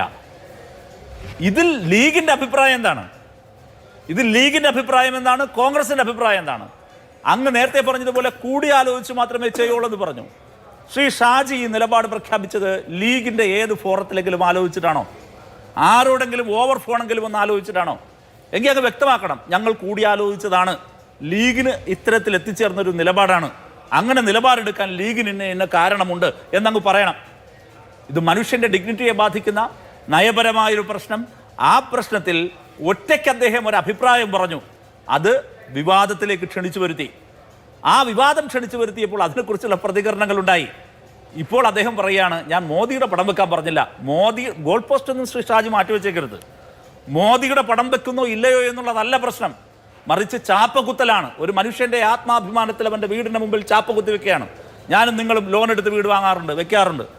ആ ബാങ്ക് പറയുകയാണ്, നാളെ മുതൽ ഞാൻ കടം തന്നിട്ടാണ് നീ വീട് വാങ്ങിയത്, അതുകൊണ്ട് നിന്റെ വീട്ടിൻ്റെ മുമ്പിൽ എൻ്റെ ലോഗോ പതിച്ചിരിക്കണം സ്ഥിരമായി എന്ന് പറഞ്ഞാൽ ആത്മാഭിമാനമുള്ളൊരു മലയാളി സമ്മതിക്കോ? അപ്പോൾ ഇവിടെ ഈ പ്രശ്നത്തിൽ, ആത്മാഭിമാനത്തെ മുൻനിർത്തിയുള്ള പ്രശ്നത്തിൽ കേന്ദ്ര സർക്കാരിനെതിരായ ഒരു പൊളിറ്റിക്കൽ വാർ ഞങ്ങൾ നടത്തിക്കൊണ്ടിരുന്നു. ആ രാഷ്ട്രീയ യുദ്ധത്തിൽ നിന്ന് നിങ്ങൾ പിന്മാറി ഏകപക്ഷീയമായി. നിങ്ങൾ മലയാളികളുടെ ആത്മാഭിമാനത്തിൻ്റെ ചുവരിൽ ലോഗോ പതിപ്പിച്ചു കൊള്ളാൻ, ഒരു ബോർഡ് വെച്ചുകൊള്ളാൻ, ഇത് സൗജന്യമായി കിട്ടിയ ഏർപ്പാടാണ് എന്നൊരു ബോർഡ് വെച്ചുകൊള്ളാൻ നിങ്ങൾ പ്രഖ്യാപിച്ചു. അതിനോടാണ് ഞങ്ങൾക്ക് വിയോജിപ്പ്. ശ്രീ റഹീം, ഇത് മലയാളികളുടെ ആത്മാഭിമാനത്തിന് മുകളിൽ ചാപ്പ എന്ന രീതിയിലൊക്കെ അതിനെ അത്രത്തോളം എത്തിക്കുന്നത് എന്തിനാണ്? ഈ മാനദണ്ഡം എന്തിനാണ് വെച്ചത് എന്നത് ഡോക്ടർ വി ശിവദാസന് രാജ്യസഭയിൽ നൽകിയ ഒരു ഉത്തരത്തിൽ പറയുന്നുണ്ട്. The branding ensures openness and transparency in selection of beneficiaries and has quality of inherent social audit. All states and UTs signing memorandum of agreement have agreed to implement the PMAY-U 2.0 as per guideline and not sought any exemption എന്നാണ് പറയുന്നത്, കേരളം ഉൾപ്പെടെ. അല്ല, ഇതിനകത്ത് അങ്ങനെയാണെങ്കിൽ PMAY rural നിബന്ധന ഇല്ലല്ലോ, ഒന്നാമത്തെ വാദം. രണ്ടാമത് എന്താണ്? ട്രാൻസ്പെറൻസിയാണ്. മറ്റൊന്ന് ബെനിഫിഷ്യറീസിനെ ഐഡൻറ്റിഫൈ ചെയ്യാനാണ്. GI ടാകാലോ. കേരളത്തിൽ ഇപ്പോൾ പറഞ്ഞല്ലോ, PMAY അർബനിൽ ഞങ്ങൾ 1,15,036 വീടുകൾ പൂർത്തിയായിട്ടുണ്ട്. ഈ വീടുകൾ ഒരെണ്ണം പോലും ട്രാൻസ്പെറൻസിയുടെ ഒരു പ്രശ്നമില്ല. അല്ല, അന്ന് ഒപ്പിടേണ്ടി വന്നില്ല. ഏതാണ്? അല്ല, ഒപ്പിടേണ്ടി വന്നപ്പോഴാണല്ലോ ഈ പ്രശ്നം വന്നത്. അതല്ല നിങ്ങൾ ഈ പറയുന്ന, അവർ പറയുന്നത് PMAY 2-ലും PMAY 1-ലും അവർ പറഞ്ഞിരുന്ന കാര്യം, 2-ൽ MOUയിലൂടെ ഇൻസിസ്റ്റ് ചെയ്യാൻ ശ്രമിച്ച കാര്യം എന്തിനു വേണ്ടിയിട്ടാണ്? അവരുടെ വാദം ട്രാൻസ്പെറൻസിക്ക് വേണ്ടിയിട്ടാണ് എന്നല്ലേ പറയുന്നത്. അവർ പറയുന്നത് ഇവരെ ലൊക്കേറ്റ് ചെയ്യാൻ വേണ്ടിയിട്ടാണ്. അതിന് GI ടാകാലോ, വീടിന്റെ ചുവരിൽ നിന്ന് എഴുതി വെക്കുന്നു. ഇനി അത് മാത്രമല്ല, ഇനി അങ്ങനെയാണെങ്കിൽ വേണമെങ്കിൽ എന്താ, താൽക്കാലികമായി ഇവർ ഈ പറയുന്ന പോലെ ഇവരുടെ ഉദ്യോഗസ്ഥർ നോക്കി കാണുന്നത് വരെ ഒരു താൽക്കാലികമായൊരു എന്തെങ്കിലും ഒരു കാര്യം. ഇതല്ല പറയുന്നേ. 1.5 ലക്ഷം രൂപ ഞങ്ങൾ തന്നിട്ട് നിങ്ങൾ നിങ്ങളുടെ ചുവരിൽ ജീവിതകാലം മുഴുവൻ നിങ്ങളുടെ ചാപ്പ് അടിച്ചു വെച്ചേക്കണം എന്ന് പറയുന്നതിന് അതൊരു ഫണ്ടമെന്റൽ റൈറ്റിന്റെ പ്രശ്നമല്ലേ? യഥാർത്ഥത്തിൽ കേരളം ഇത് സംസാരിക്കുമ്പോൾ, നേരത്തെ അനൂപ് ദാസിന്റെ ഉത്തരേന്ത്യൻ യാത്രയിലെ സ്റ്റോറിയിൽ കാണുന്നുണ്ടല്ലോ, വലിയ ബോർഡിൽ ഈ ചെറിയ പൈസ വാങ്ങിയിട്ട് ഈ പാവങ്ങളെ കൊണ്ട് വെച്ചിരിക്കുകയാണ്. അവന്റെ ആത്മാഭിമാനം, കാശ്മീർ മുതൽ കന്യാകുമാരി വരെയുള്ള മനുഷ്യരുടെ ആത്മാഭിമാനത്തിന് വേണ്ടിയിട്ടാണ് ഈ ലീഗൽ ക്വസ്റ്റ്യൻ, ഈ ഫണ്ടമെന്റൽ ക്വസ്റ്റ്യൻ ഞങ്ങൾ ഉയർത്തിക്കൊണ്ടിരുന്നത്. ആ യുദ്ധത്തിൽ നിന്നാണ് കേരളം പിന്മാറിയത്. ഇത് മലയാളിയുടെ മാത്രം പ്രശ്നമല്ല. അപ്പോൾ അതിലെന്താണ് നിങ്ങളുടെ നിലപാട്? ഇവിടെ വേറൊരു പ്രധാനപ്പെട്ട പ്രശ്നമുണ്ട്. ഇത് നരേന്ദ്രമോദി, കോൺഗ്രസ്, ഇപ്പോൾ നമ്മൾ ഗ്രാമങ്ങളിലെല്ലാം സഞ്ചരിക്കും, ഇപ്പോഴും കാണാൻ കഴിയും. പണ്ട് ഈ PMAY PMAY എന്ന പേര് 2014 നരേന്ദ്രമോദി പേര് മാറ്റുന്നതിന് മുമ്പ് ഇന്ദിരാ ആവാസ് യോജനയാണ്, AAY പദ്ധതി. അന്ന് ഗ്രാമങ്ങളിലൊക്കെ അത് ബ്ലോക്ക് പഞ്ചായത്താണ് അതിൻ്റെ ഇംപ്ലിമെൻറ്റിംഗ് ഏജൻസി. ബ്ലോക്കുകൾ പണിത് കൊടുക്കുന്ന വീടുകളുടെ മുമ്പിൽ ഇതുപോലെ ബോർഡ് വെച്ചിരിക്കും, ഇതുപോലൊരു ബോർഡ് വെച്ചിരിക്കും. അത് കോൺഗ്രസ് ഭരിക്കുന്ന ഈ കാലഘട്ടത്തിലും ചെയ്യും. ആ ചെയ്തിരുന്ന എന്തിനാണ്? അതിനുശേഷമാണ് PMAY വന്നത്. PMAY വന്നപ്പോൾ ഇവർ MOUയിലൂടെ ഇംപ്ലിമെൻ്റ് ചെയ്യാൻ ശ്രമിക്കുകയാണ്. ഇവിടെ വരുന്ന പ്രശ്നം എന്താണ്? ഞങ്ങൾക്ക് വേറിട്ടൊരു നിലപാടുണ്ട്. ഞങ്ങൾ കേരളത്തിൽ ഒരുപാട് കാലം മുതൽ തണൽ ഭവന നിർമ്മാണ പദ്ധതി, EMS ഭവന നിർമ്മാണ പദ്ധതി, ഇപ്പോൾ ഞങ്ങൾ ലൈഫിൽ മാത്രം 5 ലക്ഷം വീടുകൾ പൂർത്തിയാക്കി. അതിനു മുമ്പ് EMS ഭവന നിർമ്മാണ പദ്ധതി, തണൽ ഭവന നിർമ്മാണ പദ്ധതി സഖാവ് കെ നായനാരുടെ കാലത്ത്. നിങ്ങൾ നോക്കൂ, ഇതിൽ ഒരു വീട്ടിൽ പോലും ഈ 3 പ്രോജക്റ്റിലൂടെ വിവിധ LDF സർക്കാരുകൾ നിർമ്മിച്ചു നൽകിയത് ലക്ഷക്കണക്കിന് വീടുകളാണ്. ഇതിൽ ഏതെങ്കിലും ഒരു വീട്ടിൽ ഒരു ചെറിയ അടയാളം കൊണ്ടുപോലും സൗജന്യമായി കിട്ടിയിരുന്നില്ല. പക്ഷെ ഞാൻ ശ്യാമിലേക്ക് കൂടെ പോയതിന് ശേഷം ആ ചോദ്യത്തിലേക്ക് വരാം. ആ ചോദ്യം ഇതാണ്: ഇതൊരു പക്ഷെ ആ ഫണ്ട് തടഞ്ഞു വെക്കും, അല്ലെങ്കിൽ നിങ്ങൾക്ക് ആ ഫണ്ട് കിട്ടില്ല എന്നൊരു സാഹചര്യമായിരുന്നെങ്കിൽ ഇതിന് നിങ്ങളും നിർബന്ധിതരാകുമായിരുന്നില്ല എന്നതാണ് ചോദ്യം. അത് ഞാൻ റിസർവ് ചെയ്യുന്നു. ഞാൻ ശ്രീ P. ശ്യാംരാജിലേക്ക് പോകുന്നു. ശ്രീ ശ്യാംരാജ്, ഒരു പാവപ്പെട്ടവന്റെ ആത്മാഭിമാനത്തിന് മുകളിൽ ഇങ്ങനെ ഒരു ചാപ്പ പതിച്ചുകൊണ്ട് ഇതിന്റെ ഒരു ഓണർഷിപ്പ് ഏറ്റെടുക്കേണ്ട കാര്യം എന്താണ് നിങ്ങൾക്ക് എന്നാണ് ചോദിക്കുന്ന ചോദ്യം. ഈ രാജ്യത്ത് ഏതൊരു സാധാരണക്കാരനും ഏതൊരു പൗരന്റെയും അവകാശമാണ് അവന് കയറി കിടക്കാൻ ഒരു വീട്. ആ വീടെന്ന അവകാശത്തിനു മേൽ എന്തിനാണ് ഈ പ്രദർശനം? ഇപ്പോൾ കഴിഞ്ഞ ലോക്കൽ ബോഡി തെരഞ്ഞെടുപ്പിന് ശേഷം കമ്മ്യൂണിസ്റ്റ് പാർട്ടിയുടെ മുതിർന്ന നേതാവ് ശ്രീ എം എം മണി അദ്ദേഹം പറഞ്ഞൊരു വാക്യമുണ്ട്, പെൻഷൻ വാങ്ങി തിന്നിട്ട് ഈ ഞങ്ങൾക്ക് അവർ തോറ്റു, CPM തോറ്റില്ല, അവർക്ക് LDFന് സീറ്റ് കുറഞ്ഞില്ല. അപ്പോൾ പറഞ്ഞ് പെൻഷൻ വാങ്ങി തിന്നിട്ട് ഞങ്ങൾക്കെതിരെ വോട്ട് ചെയ്തവരെ എന്താ പറയേണ്ടതെന്ന് അറിയാമോ? അന്നേരം ആ സമയത്ത് കേരളത്തിൽ വോട്ട് ചെയ്യുകയും അതോടൊപ്പം തന്നെ പെൻഷൻ വാങ്ങിക്കുകയും ചെയ്ത ആളുകളുടെ ഡിഗ്നിറ്റിക്ക് പ്രശ്നമില്ലായിരുന്നു. ഇവിടെ ഇടതുപക്ഷത്തിൻ്റെ ഈ തെരഞ്ഞെടുപ്പിന് മുമ്പ് തന്നെ അവരുടെ യാത്ര നടന്ന സമയത്ത് കോഴിക്കോട് വെച്ചിട്ട് ശ്രീ MV ഗോവിന്ദൻ്റെ കീശയിലേക്ക് മൊയ്തീൻ എന്ന് പറയുന്ന ഒരു വൃദ്ധനെ അദ്ദേഹത്തിൻ്റെ പെൻഷൻ പണമാണെന്നും പറഞ്ഞുകൊണ്ട് പോക്കറ്റിലേക്ക് കൊണ്ടുപോയി കുറച്ച് പൈസ ഇടിപ്പിച്ചു, 2000 രൂപ എന്തോ ഇടിപ്പിച്ചു. MV ഗോവിന്ദൻ അത് തിരിച്ചു കൊടുക്കുകയും ചെയ്തു. PR വർക്കിന് വേണ്ടിയിട്ട്. പിന്നീട് നിങ്ങളടക്കമുള്ള മാധ്യമങ്ങൾ റിപ്പോർട്ട് ചെയ്തു അദ്ദേഹത്തിൻ്റെ പെൻഷൻ പണമല്ല, CPMൻ്റെ നേതാക്കന്മാരുകൊണ്ട് അദ്ദേഹത്തിന് പണം കൊടുത്തു, MV ഗോവിന്ദൻ്റെ പോക്കറ്റിൽ ഇട്ടുകൊടുക്കാൻ വേണ്ടി പറഞ്ഞതാണ് എന്ന് പറഞ്ഞിട്ട് PR വർക്കിന് വേണ്ടിയിട്ട് മൊയ്തീൻ എന്ന് പറയുന്ന പാവപ്പെട്ട ഒരു വൃദ്ധനെ ഉപയോഗിച്ചപ്പോൾ അദ്ദേഹത്തിന് ഡിഗ്നിറ്റി ഇല്ലായിരുന്നോ? ഇനി കേരളത്തിലെ ലൈഫ് വീടുകളുടെ കാര്യം എടുത്ത് നോക്കൂ. അഞ്ചരക്കണ്ടി ലൈഫ് പദ്ധതി 16 വീടുകളുടെ താക്കോലുകൾ കൈമാറി അന്നത്തെ മന്ത്രിയായിരുന്ന MB രാജേഷ് കുറെ അമ്മമാരുടെ മുമ്പിൽ വലിയ താക്കോലിന്റെ രൂപങ്ങളൊക്കെ പിടിച്ചിട്ട് നിൽക്കുകയാണ്. ആ ഫോട്ടോ ഇന്നും ഗൂഗിളിൽ കിട്ടും. ആ സമയത്ത് ഇവിടെ സാധാരണക്കാരൻ്റെ ഡിഗ്നിറ്റിക്ക് പ്രശ്നം ഉണ്ടായിരുന്നില്ല, അതിനകത്ത് കുഴപ്പമൊന്നും ഉണ്ടായിരുന്നില്ലേ? കഴിഞ്ഞ കുറേ വർഷങ്ങളായിട്ട് കഴിഞ്ഞ 10 വർഷം കേരളത്തിൽ ഇടതുപക്ഷം ഭരിക്കുമ്പോൾ പെൻഷൻ കൊടുക്കുമ്പോഴായിക്കോട്ടെ വീട് കൊടുക്കുമ്പോഴായിക്കോട്ടെ പാവപ്പെട്ട വൃദ്ധരായിട്ടുള്ള അമ്മമാരുടെ ചിത്രം കയ്യിൽ കാശും പിടിച്ചുകൊണ്ട് നിൽക്കുന്ന ചിത്രങ്ങൾ സോഷ്യൽ മീഡിയ വഴി മുഴുവൻ പ്രചരിപ്പിച്ചപ്പോൾ അവരുടെ ഡിഗ്നിറ്റിക്ക് പ്രശ്നം ഉണ്ടായിരുന്നില്ലേ? ശ്രീജിത്ത് ഡിഗ്നിറ്റി ഒന്നും അല്ല പ്രശ്നം. ഇടതുപക്ഷത്തെ സംബന്ധിച്ചിടത്തോളം, കമ്മ്യൂണിസ്റ്റ് പാർട്ടിയെ സംബന്ധിച്ചിടത്തോളം കേന്ദ്ര സർക്കാരിന്റെ ഒരു പദ്ധതികളും കേരളത്തിൽ നടക്കാൻ വേണ്ടിയിട്ട് പാടില്ല. ഇവിടെ PM ശ്രീയെ ഇവരെ എതിർത്തു. എങ്ങനെ? പരസ്യമായിട്ട് എതിർക്കുകയും അകത്തൊപ്പിടുകയും ചെയ്തു. PM ശ്രീയുടെ യഥാർത്ഥത്തിലുള്ള പ്രശ്നം എന്തായിരുന്നു? SFIയുടെ അഖിലേന്ത്യാ പ്രസിഡന്റ് ഇവർ രാഖി രാമായണം എല്ലാ സമയത്തും ഇവർ ചീത്ത വിളിക്കുന്ന ഉത്തർപ്രദേശിൽ അവിടെ ചൗധരി ചരൺ സിംഗ് യൂണിവേഴ്സിറ്റിക്ക് കീഴിൽ നാഷണൽ എഡ്യൂക്കേഷൻ പോളിസി പ്രഖ്യാപിച്ചിട്ടുള്ള അല്ലെങ്കിൽ ആ എഡ്യൂക്കേഷൻ പോളിസി നടപ്പിലാക്കിയിട്ടുള്ള ജനഹിത് കോളേജിൽ ഇപ്പോൾ SFIയുടെ all India president NEP apply ചെയ്തിട്ടുള്ള ഒരു ക്യാമ്പസിൽ UP-യിൽ ലോ പഠിക്കുമ്പോൾ കേരളത്തിലെ SFI വിദ്യാർത്ഥികളെ കൊണ്ടിട്ട് ഇവർ സമരം ചെയ്യിപ്പിച്ചത് എന്തിനാ? അപ്പൊ അതിന്റെ കാരണമെന്ന് പറയുന്നത് ഇവർക്ക് കേരളത്തിൽ കേന്ദ്ര സർക്കാരിന്റെ പദ്ധതികൾ നടക്കാൻ വേണ്ടിയിട്ട് പാടില്ല. ഇവരുടെ നമ്മുടെ മുഖ്യമന്ത്രിയായിരുന്ന കേരളത്തിലെ നിലവിലെ പ്രതിപക്ഷ നേതാവിന്റെ കൊച്ചുമകൻ തിരുവനന്തപുരത്തെ CBSEയിലെ NEP അപ്ലൈ ചെയ്തിട്ടുള്ള ഒരു പ്രൈവറ്റ് സ്കൂളിൽ പഠിക്കുമ്പോൾ എങ്ങനെയാണ് ഈ CPM ഈ കമ്മ്യൂണിസ്റ്റ് പാർട്ടിക്ക് ഇടതുപക്ഷത്തിന് ഇവർക്ക് NEP എതിർക്കാൻ വേണ്ടിയിട്ട് സാധിക്കുക? അപ്പൊ ഇതിന്റെ ഒക്കെ കാരണമെന്ന് പറയുന്നത് ഇവർക്ക് കേരളത്തിലെ കേന്ദ്ര സർക്കാരിന്റെ ഏതൊരു പദ്ധതി വന്നാലും എതിർക്കണം. അതിനപ്പുറത്തേക്ക് ഡിഗ്നിറ്റി ഒന്നും അല്ല കാര്യം. ഡിഗ്നിറ്റി ആണെങ്കിൽ ഇവരത് ചെയ്യണമായിരുന്നു. സാധാരണക്കാരായിട്ടുള്ള വൃദ്ധജനങ്ങളെ കൊണ്ടുവന്നിട്ട് സർക്കാരിന്റെ കാശ് വാങ്ങിച്ച് നക്കിയവരും ഈ നാട്ടിലെ പെൻഷൻ വാങ്ങുന്ന ആളുകളുടെ ഇവരുടെ സമുന്നതനായിട്ടുള്ള നേതാവ് MM മണി വിളിച്ചിട്ട് അത്രയും ഡിഗ്നിറ്റിക്ക് പ്രശ്നമൊന്നും കേരളത്തിലെ ഒരാൾക്കും കേന്ദ്ര സർക്കാർ വരുത്തിയിട്ടില്ലല്ലോ, ഏതെങ്കിലും ഒരു BJP നേതാവ് വരുത്തിയിട്ടില്ലല്ലോ. അപ്പൊ പ്രശ്നം എന്ന് പറയുന്നത് ഡിഗ്നിറ്റി എന്നൊക്കെ പറയുന്ന ഇവരുടെ വാദം മാത്രമാണ്. ഇനി ഈ കേന്ദ്ര സർക്കാരിന്റെ ഫണ്ടുകൾ വരാൻ വേണ്ടി പാടില്ല. ഇനി അടുത്തൊരു കാര്യം ആപേക്ഷികമായ ഒരു കാര്യമാണല്ലോ എന്റെ ഡിഗ്നിറ്റിയെ ബാധിക്കുന്നത് എന്ന് തോന്നുന്ന ഒരു പ്രശ്നം ഒരുപക്ഷെ ശ്യാമിന് തോന്നില്ലായിരിക്കും. ഒരു സ്ത്രീ എന്ന നിലയിൽ എന്റെ ഡിഗ്നിറ്റിയെ ബാധിക്കുന്ന ഒരു ചെറിയ പ്രശ്നം ചിലപ്പോൾ ശ്യാമിന് ഒരു പുരുഷൻ എന്ന നിലയിൽ അത് ബാധിക്കില്ലായിരിക്കും. അങ്ങനെ നമ്മുടെയൊക്കെ ഡിഗ്നിറ്റി വളരെ വളരെ വ്യത്യസ്തമാണ്. ശ്യാമിന്റെ വീടിന് മുന്നിൽ, എന്റെ വീടിന് മുന്നിൽ ഒരു ബോർഡ് പ്രത്യക്ഷപ്പെടുകയാണ്. എനിക്ക് സർക്കാർ തരുന്ന ഔദാര്യമല്ല, മറിച്ച് അതെന്റെ അവകാശമാണ്. ഈ രാജ്യത്ത് ജീവിക്കുന്ന എനിക്ക് അതിനുള്ളൊരു അവകാശമുണ്ട്, സർക്കാർ തരുന്ന സുരക്ഷിതത്വത്തിൽ കിടന്നുറങ്ങാൻ. അങ്ങനെ ഇരിക്കുമ്പോൾ എന്റെ വീടിന് മുന്നിൽ ഞാൻ ഇതിങ്ങനെ വലിയ വലിപ്പത്തിൽ എഴുതി പ്രദർശിപ്പിക്കണമെന്ന് പറയുന്നത് ഇവർ ചെയ്യുന്നതൊക്കെ തെറ്റാണെങ്കിൽ എന്തുകൊണ്ട് ശ്യാം നിങ്ങൾക്കത് തിരുത്താൻ പറ്റുന്നില്ല? ഒന്ന് ശ്രീജ നോക്കൂ, ഞാനത് ആ ചോദ്യം കൃത്യമായിട്ട് ഞാൻ മനസ്സിലാക്കും. നോക്കൂ, അത്തരത്തിലുള്ളൊരു അഭിപ്രായ വിരുദ്ധതയൊന്നും ഞങ്ങൾക്കില്ലല്ലോ.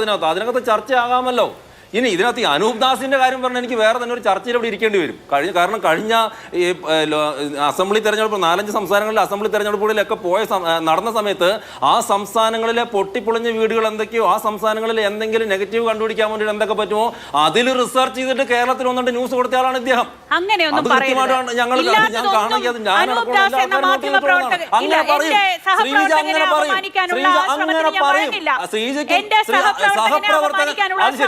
സഹപ്രവർത്തകൻ ഇങ്ങനെയൊക്കെ ചെയ്ത പറയേണ്ടി വരും ശ്രീജ വഴങ്ങിയാൽ എനിക്ക് കാര്യം പറയാതിരിക്കാൻ വേണ്ടി പറ്റുമോ?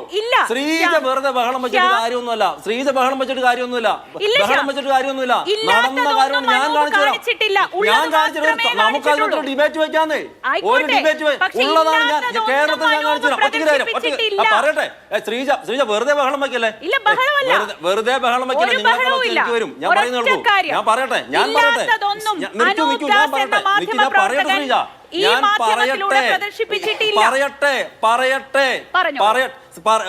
ശ്രീജ വെറുതെ ഒച്ചപ്പാടം വെക്കണ്ട. ഞാൻ പറയട്ടെ ഞാൻ കണ്ടിന്യൂ ചെയ്യട്ടെ. ഞാൻ പറഞ്ഞത് കേരളത്തിലെ ഒരു പൊട്ടിപ്പൊളിഞ്ഞ വീടിന്റെ ചിത്രം എടുത്തു വെച്ചിട്ട് ഈ കേരളത്തിലെ മുഴുവൻ വീടുകളും ഇങ്ങനെയാണെന്ന് പറഞ്ഞാൽ എന്താ? ഇവിടെ സ്ലം ഡോഗ് മില്ലേനിയർ എന്ന് പറഞ്ഞൊരു സിനിമ ഇറങ്ങിയപ്പോൾ നമ്മളെല്ലാവരും എതിർത്ത്. എന്താ കാരണം എന്തായിരുന്നു? ഇന്ത്യയുടെ ഒരു പരിച്ഛേദമല്ല എന്ന് പറഞ്ഞിട്ട് നമ്മളെല്ലാവരും എതിർത്തില്ലേ? അങ്ങനെ ഒരു സംസ്ഥാനത്തിൽ ഏതെങ്കിലും ഒരു പൊട്ടിപ്പൊളിഞ്ഞ വീട് കാണിച്ചിട്ട് ഈ സംസ്ഥാനത്ത് മുഴുവൻ കണ്ടു, ഞാൻ കണ്ടതാണ്. എനിക്കതിനകത്ത് അഭിപ്രായ വ്യത്യാസമുണ്ട്. മാതൃഭൂമി പത്രത്തിൽ ഈ ചാനലിലൂടെ അനൂപ് എന്ന് പറയുന്ന നിങ്ങളുടെ ആ ലേഖകനോ നിങ്ങളുടെ ആ മാധ്യമ പ്രവർത്തനം ചെയ്തതിനകത്ത് എനിക്ക് എതിരഭിപ്രായം ഉണ്ടെന്നേ, BJP എതിരഭിപ്രായം ഉണ്ടെന്നേ. നിങ്ങൾ എടുത്തു നോക്കുക. അല്ലെങ്കിൽ ഈ ചർച്ച കണ്ടുകൊണ്ടിരിക്കുന്ന പ്രേക്ഷകർ കാണട്ടെ, അവര് വിലയിരുത്തട്ടെ. നമ്മൾ തർക്കിക്കണ്ട. ഇത് യാഥാർത്ഥ്യമാണ്. ഏതെങ്കിലും സംസ്ഥാനങ്ങളിൽ പോയിട്ട് ആ സംസ്ഥാനങ്ങളിൽ ഏതെങ്കിലും വിഷയങ്ങൾ, പിന്നോട്ടുള്ള വിഷയങ്ങൾ എടുത്തു കാണിച്ചിട്ട് ഈ സംസ്ഥാനത്ത് മുഴുവൻ ഇങ്ങനെയാണ്. നിങ്ങൾ എടുത്തു നോക്ക്. ഉത്തർപ്രദേശിൽ മുഴുവൻ പ്രശ്നമാണ്, ബീഹാറിലെ മുഴുവൻ പ്രശ്നമാണ് എന്ന് പറഞ്ഞിട്ടാണ് അദ്ദേഹത്തിന്റെ സ്റ്റേറ്റ്മെന്റ്. ഈ ഒരെണ്ണം മാത്രമല്ല, ഞാനത് എടുത്തിട്ടൊന്നും അല്ല വന്നത്. ഒരെണ്ണം മാത്രമാണ്. ഒരു റിപ്പോർട്ട് ചെയ്തിട്ടുള്ളൂ. ഒരു റിപ്പോർട്ട് ചെയ്തിട്ടുള്ളൂ.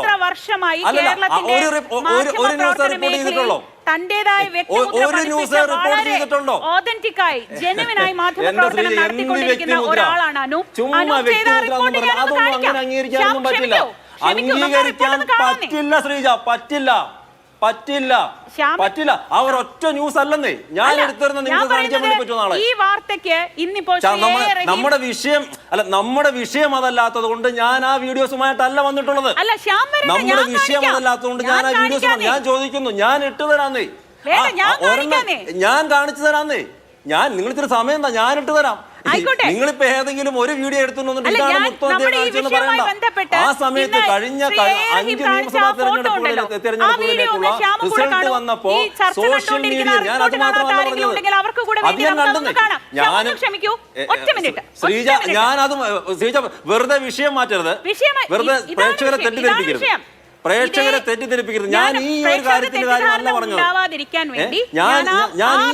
ഞാൻ ഈ ഒരു വീഡിയോയുടെ കാര്യമല്ല പറഞ്ഞിട്ടുള്ളത്. കഴിഞ്ഞ 5 സംസ്ഥാനങ്ങളിലേക്ക് നടന്നിട്ടുള്ള നിയമസഭാ തെരഞ്ഞെടുപ്പുകളിൽ മനഃപൂർവ്വം അദ്ദേഹം BJP-നെയും BJP റൂളിംഗ് സ്റ്റേറ്റ്സിനെയും തെറ്റിദ്ധരിപ്പിക്കാൻ വേണ്ടിയിട്ടുള്ള വീഡിയോ പ്രചരണം നടത്തിയിട്ടുണ്ട്. അതാണ് എന്റെ ആർഗ്യുമെന്റ്. ആരോപണം അവിടെ ഇരിക്കട്ടെ. എനിക്ക് പറയാനുള്ളതും വളരെ വ്യക്തമായി തന്നെ പറഞ്ഞു. അനൂപ് ദാസ് എന്ന മാധ്യമപ്രവർത്തകൻ ചെയ്ത ജോലി, മാധ്യമപ്രവർത്തനം, അത് ഈ സമൂഹത്തിന് മുന്നിൽ തന്നെയുണ്ട്. ഇപ്പോൾ നമ്മൾ ഇതൊക്കെ പറയാൻ ഇടയാക്കിയത് അനൂപിന്റെ ഒരു റിപ്പോർട്ടാണ്. നമുക്കതൊന്ന് കാണാം. വോട്ടർ സെക്രട്ടറി ഡയറി ബീഹാറിലെ ഖാൻകുലിപ്പൂർ എന്ന ഗ്രാമത്തിലാണ് ഇപ്പോഴുള്ളത്. നമ്മൾ ഈ ഗ്രാമത്തിൽ നിന്ന് കാണാൻ പോകുന്നത് പ്രധാനമന്ത്രി ആവാസ് യോജന പദ്ധതി പ്രകാരം നിർമ്മിച്ച ഒരു വീടാണ്. ഇതാ ഇവിടെ ഈ വീട് നമുക്ക് കാണാം. ഈ ഇഷ്ടിക കൊണ്ട് നിർമ്മിച്ച വീടാണ്. 2 വാതിലുകൾ മുന്നിലുണ്ട്, കാലുകളൊക്കെ മുന്നിൽ കെട്ടിവെച്ചിട്ടുണ്ട്. ഈ വീടിൻ്റെ മുന്നിൽ തന്നെ വലിയൊരു ബോർഡാണ്, വലിയ ബോർഡ്. കേരളത്തിലൊക്കെ വെക്കണം എന്ന് പറഞ്ഞത് ഇതേപോലുള്ള ബോർഡാണ് എന്ന് തോന്നുന്നു. പ്രധാനമന്ത്രി ആവാസ് യോജന എന്ന് എഴുതി വെച്ചിട്ടുണ്ട്. 2 लाख रुपए ഓ കാം നെയ്. आधा तो आदमी यहाँ सब जगह तो बिहारी में माने वह है, ऊपरे से नीचे तक खाही वाला है. कितना मिला? तो मिला तो 1.5 लाख रुपया मिला सर. നമുക്ക് നേരെ ഈ വീടിൻ്റെ സൗകര്യം ഒന്ന് ഉള്ളിൽ കയറി കാണാം. ഒരു മുറി ഇവിടെ ഇങ്ങനെ കാണുന്നുണ്ട്. ഈ മുറിയിൽ തന്നെയാണ് ഇതാ ഇവിടെ കുഴൽക്കിണറുള്ളത്. അത് കഴിഞ്ഞ് റൂം. ഈ വീട്ടിലാകെ 2 മുറികൾ മാത്രമാണ് ഉള്ളത്. 2 മുറി എന്ന് പറയുന്നത് 2 ബെഡ്റൂം അല്ല, അപ്പുറത്തൊരു മുറി ഇപ്പുറത്തൊരു മുറി. ഈ 2 മുറിയോട് കൂടി വീട് അവസാനിക്കുകയാണ്. ഈ മുറിയുടെ തന്നെ കാഴ്ച നമ്മൾ നോക്കൂ. ഇതാ പണിയൊന്നും കഴിഞ്ഞിട്ടില്ല. ജാലകങ്ങൾ 1-2 എണ്ണം ഉണ്ട്, പക്ഷെ അതും വെക്കുക മാത്രമാണ് ചെയ്തത്. അതിൻ്റെ ഒന്നും പണി തീർന്നിട്ടില്ല. तो वो तो नगर परिषद के जैसे जो कैंडिडेट जीता हुआ है उसको पास न वो न सर सबके खाता में भेजता है, करता है. ഈ വീടുണ്ടാക്കാൻ പ്രധാനമന്ത്രി ആവാസ് യോജന പദ്ധതി പ്രകാരം ആകെ ലഭിച്ചത് 2 ലക്ഷം രൂപ. അതിൽ 50,000 രൂപയാണ് കൈക്കൂലിയായി കൊടുക്കേണ്ടി വന്നത്. കൊടുത്തതല്ല, അവരെടുത്തതാണ്. ഇതാണ് ബീഹാറിലെ പലയിടത്തെയും അവസ്ഥ. മാത്രവുമല്ല, 2 ലക്ഷം രൂപയ്ക്ക് എങ്ങനെയാണ് ഒരു സാധാരണ മനുഷ്യന് ഇവിടെ ഒരു വീട് പൂർത്തിയാക്കാൻ കഴിയുക എന്ന ചോദ്യവുമുണ്ട്. ആ ഘട്ടത്തിലാണ് നല്ല മാതൃകകൾ നമുക്ക് മുന്നിലുള്ളത്. ആ മാതൃകകൾ ബീഹാറിലും പകർത്താൻ കഴിയട്ടെ ഇനി വരുന്ന സർക്കാരിനെങ്കിലും എന്ന് ആഗ്രഹിക്കാം. ഈ ഘട്ടത്തിൽ വോട്ടർ സൈക്കിൾ ഡയറി യാത്ര തുടരുന്നു ബീഹാറിൻ്റെ ഗ്രാമങ്ങളിലൂടെ.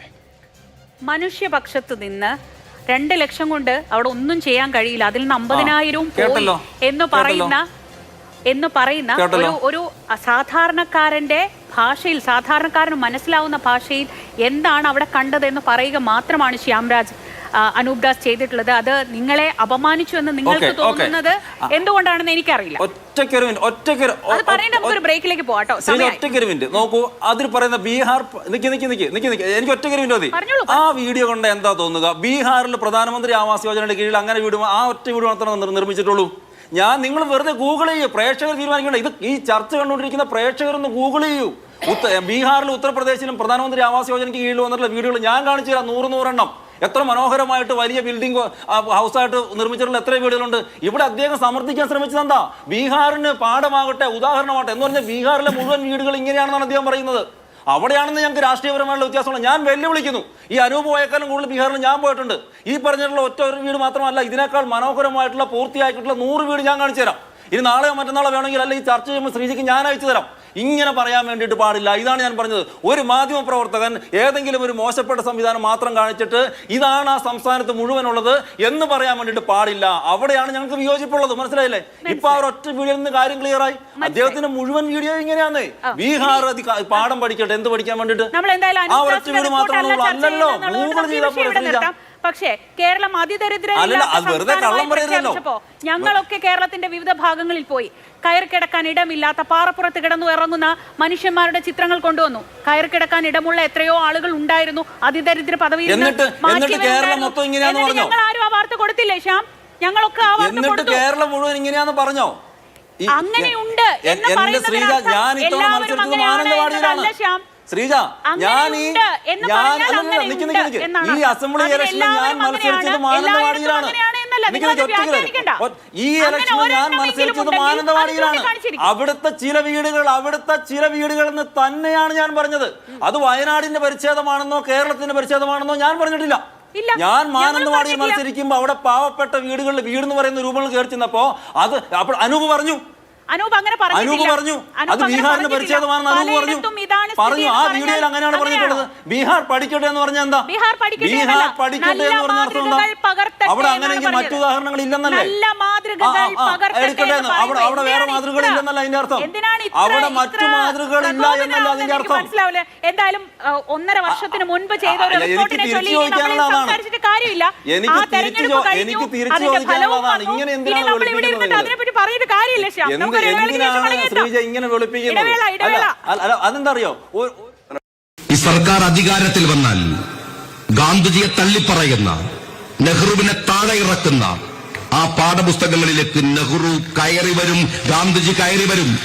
CPM-കാരാ RSSും നിങ്ങളും തമ്മിൽ ഡീലുണ്ടാക്കിയ PM ശ്രീ എന്ന പദ്ധതി വലിച്ചു ചവട്ടുകൊട്ടയിലേക്ക് ഞങ്ങൾ എറിയും. അങ്ങനെ ഒരു RSSന്റെ പാഠപുസ്തകമൊന്നും മലയാളി പഠിക്കണ്ട. അങ്ങനെ പഠിക്കണമെങ്കിൽ ഈ രാജ്യത്തിന്റെ ജനാധിപത്യം ഇല്ലാതെയാവണം. ചില വാചകങ്ങൾ എടുത്തിട്ട് ഇപ്പോൾ ഈ അറബിക്കടൽ എന്നൊക്കെ ചോദിക്കണമായിട്ടുള്ള വർത്താനാണിത്. രാഷ്ട്രീയത്തിൽ പറയണത് ഒരു പുസ്തകം കൊണ്ട് ഒരു അറബിക്കടലിൽ എറിഞ്ഞാൽ അവസാനിക്കില്ലല്ലോ. അതൊക്കെ പ്രസംഗത്തിലെ ചില പ്രയോഗങ്ങളാണ്. സാമാന്യമായ യുക്തിക്ക് മനസ്സിലാവും, രാഷ്ട്രീയം ഉണ്ടായപ്പോൾ മനസ്സിലാവില്ല.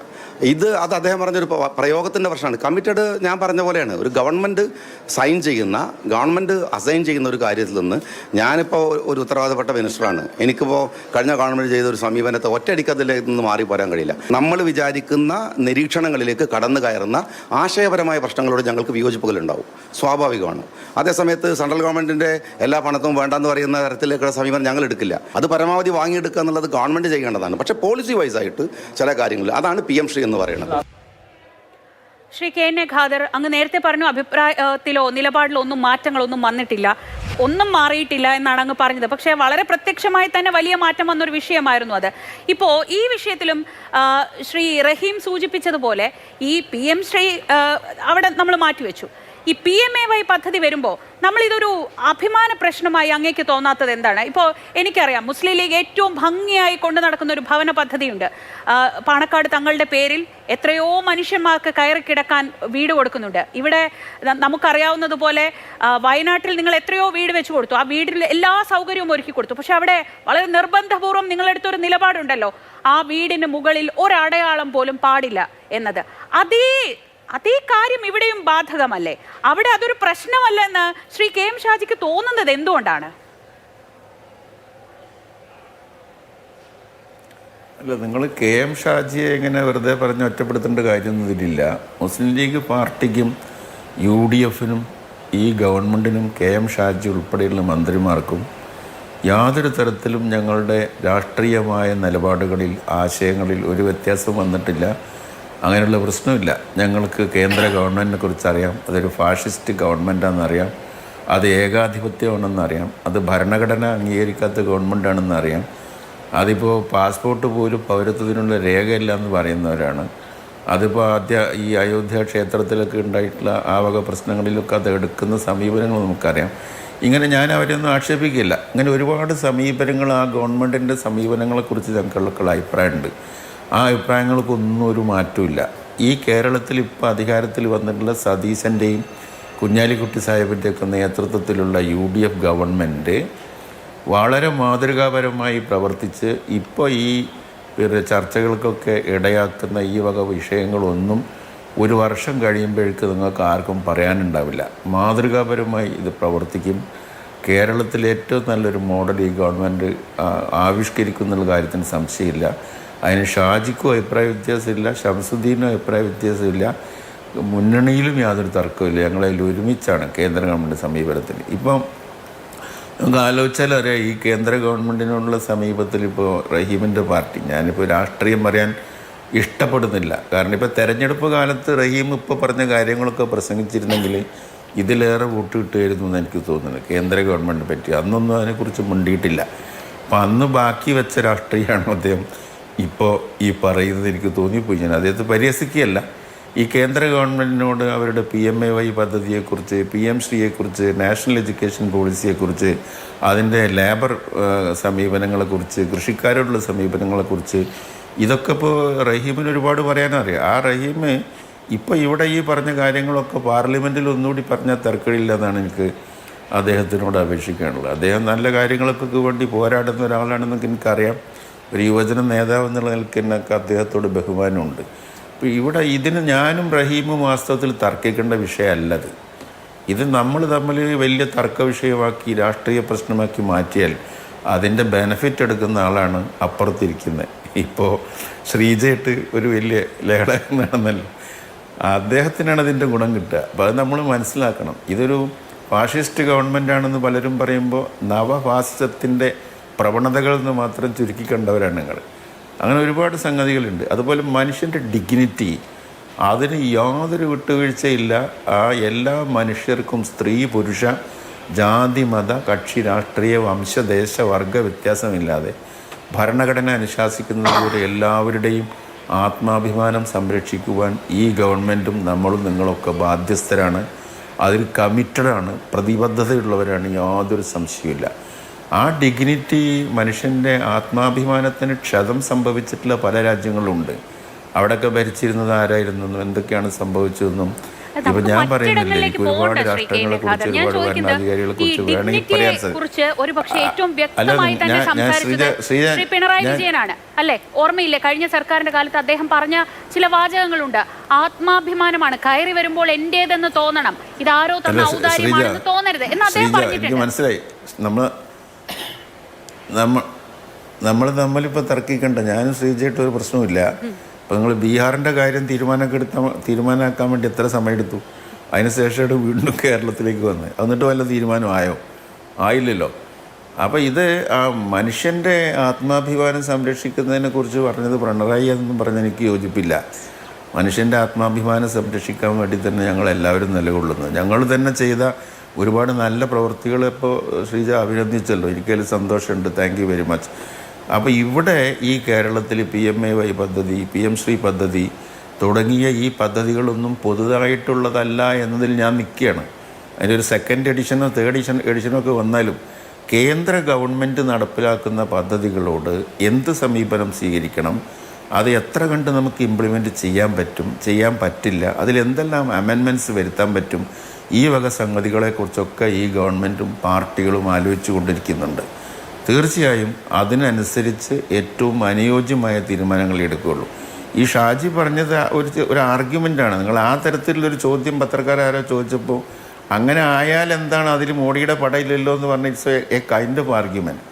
അപ്പോൾ ഇവിടെ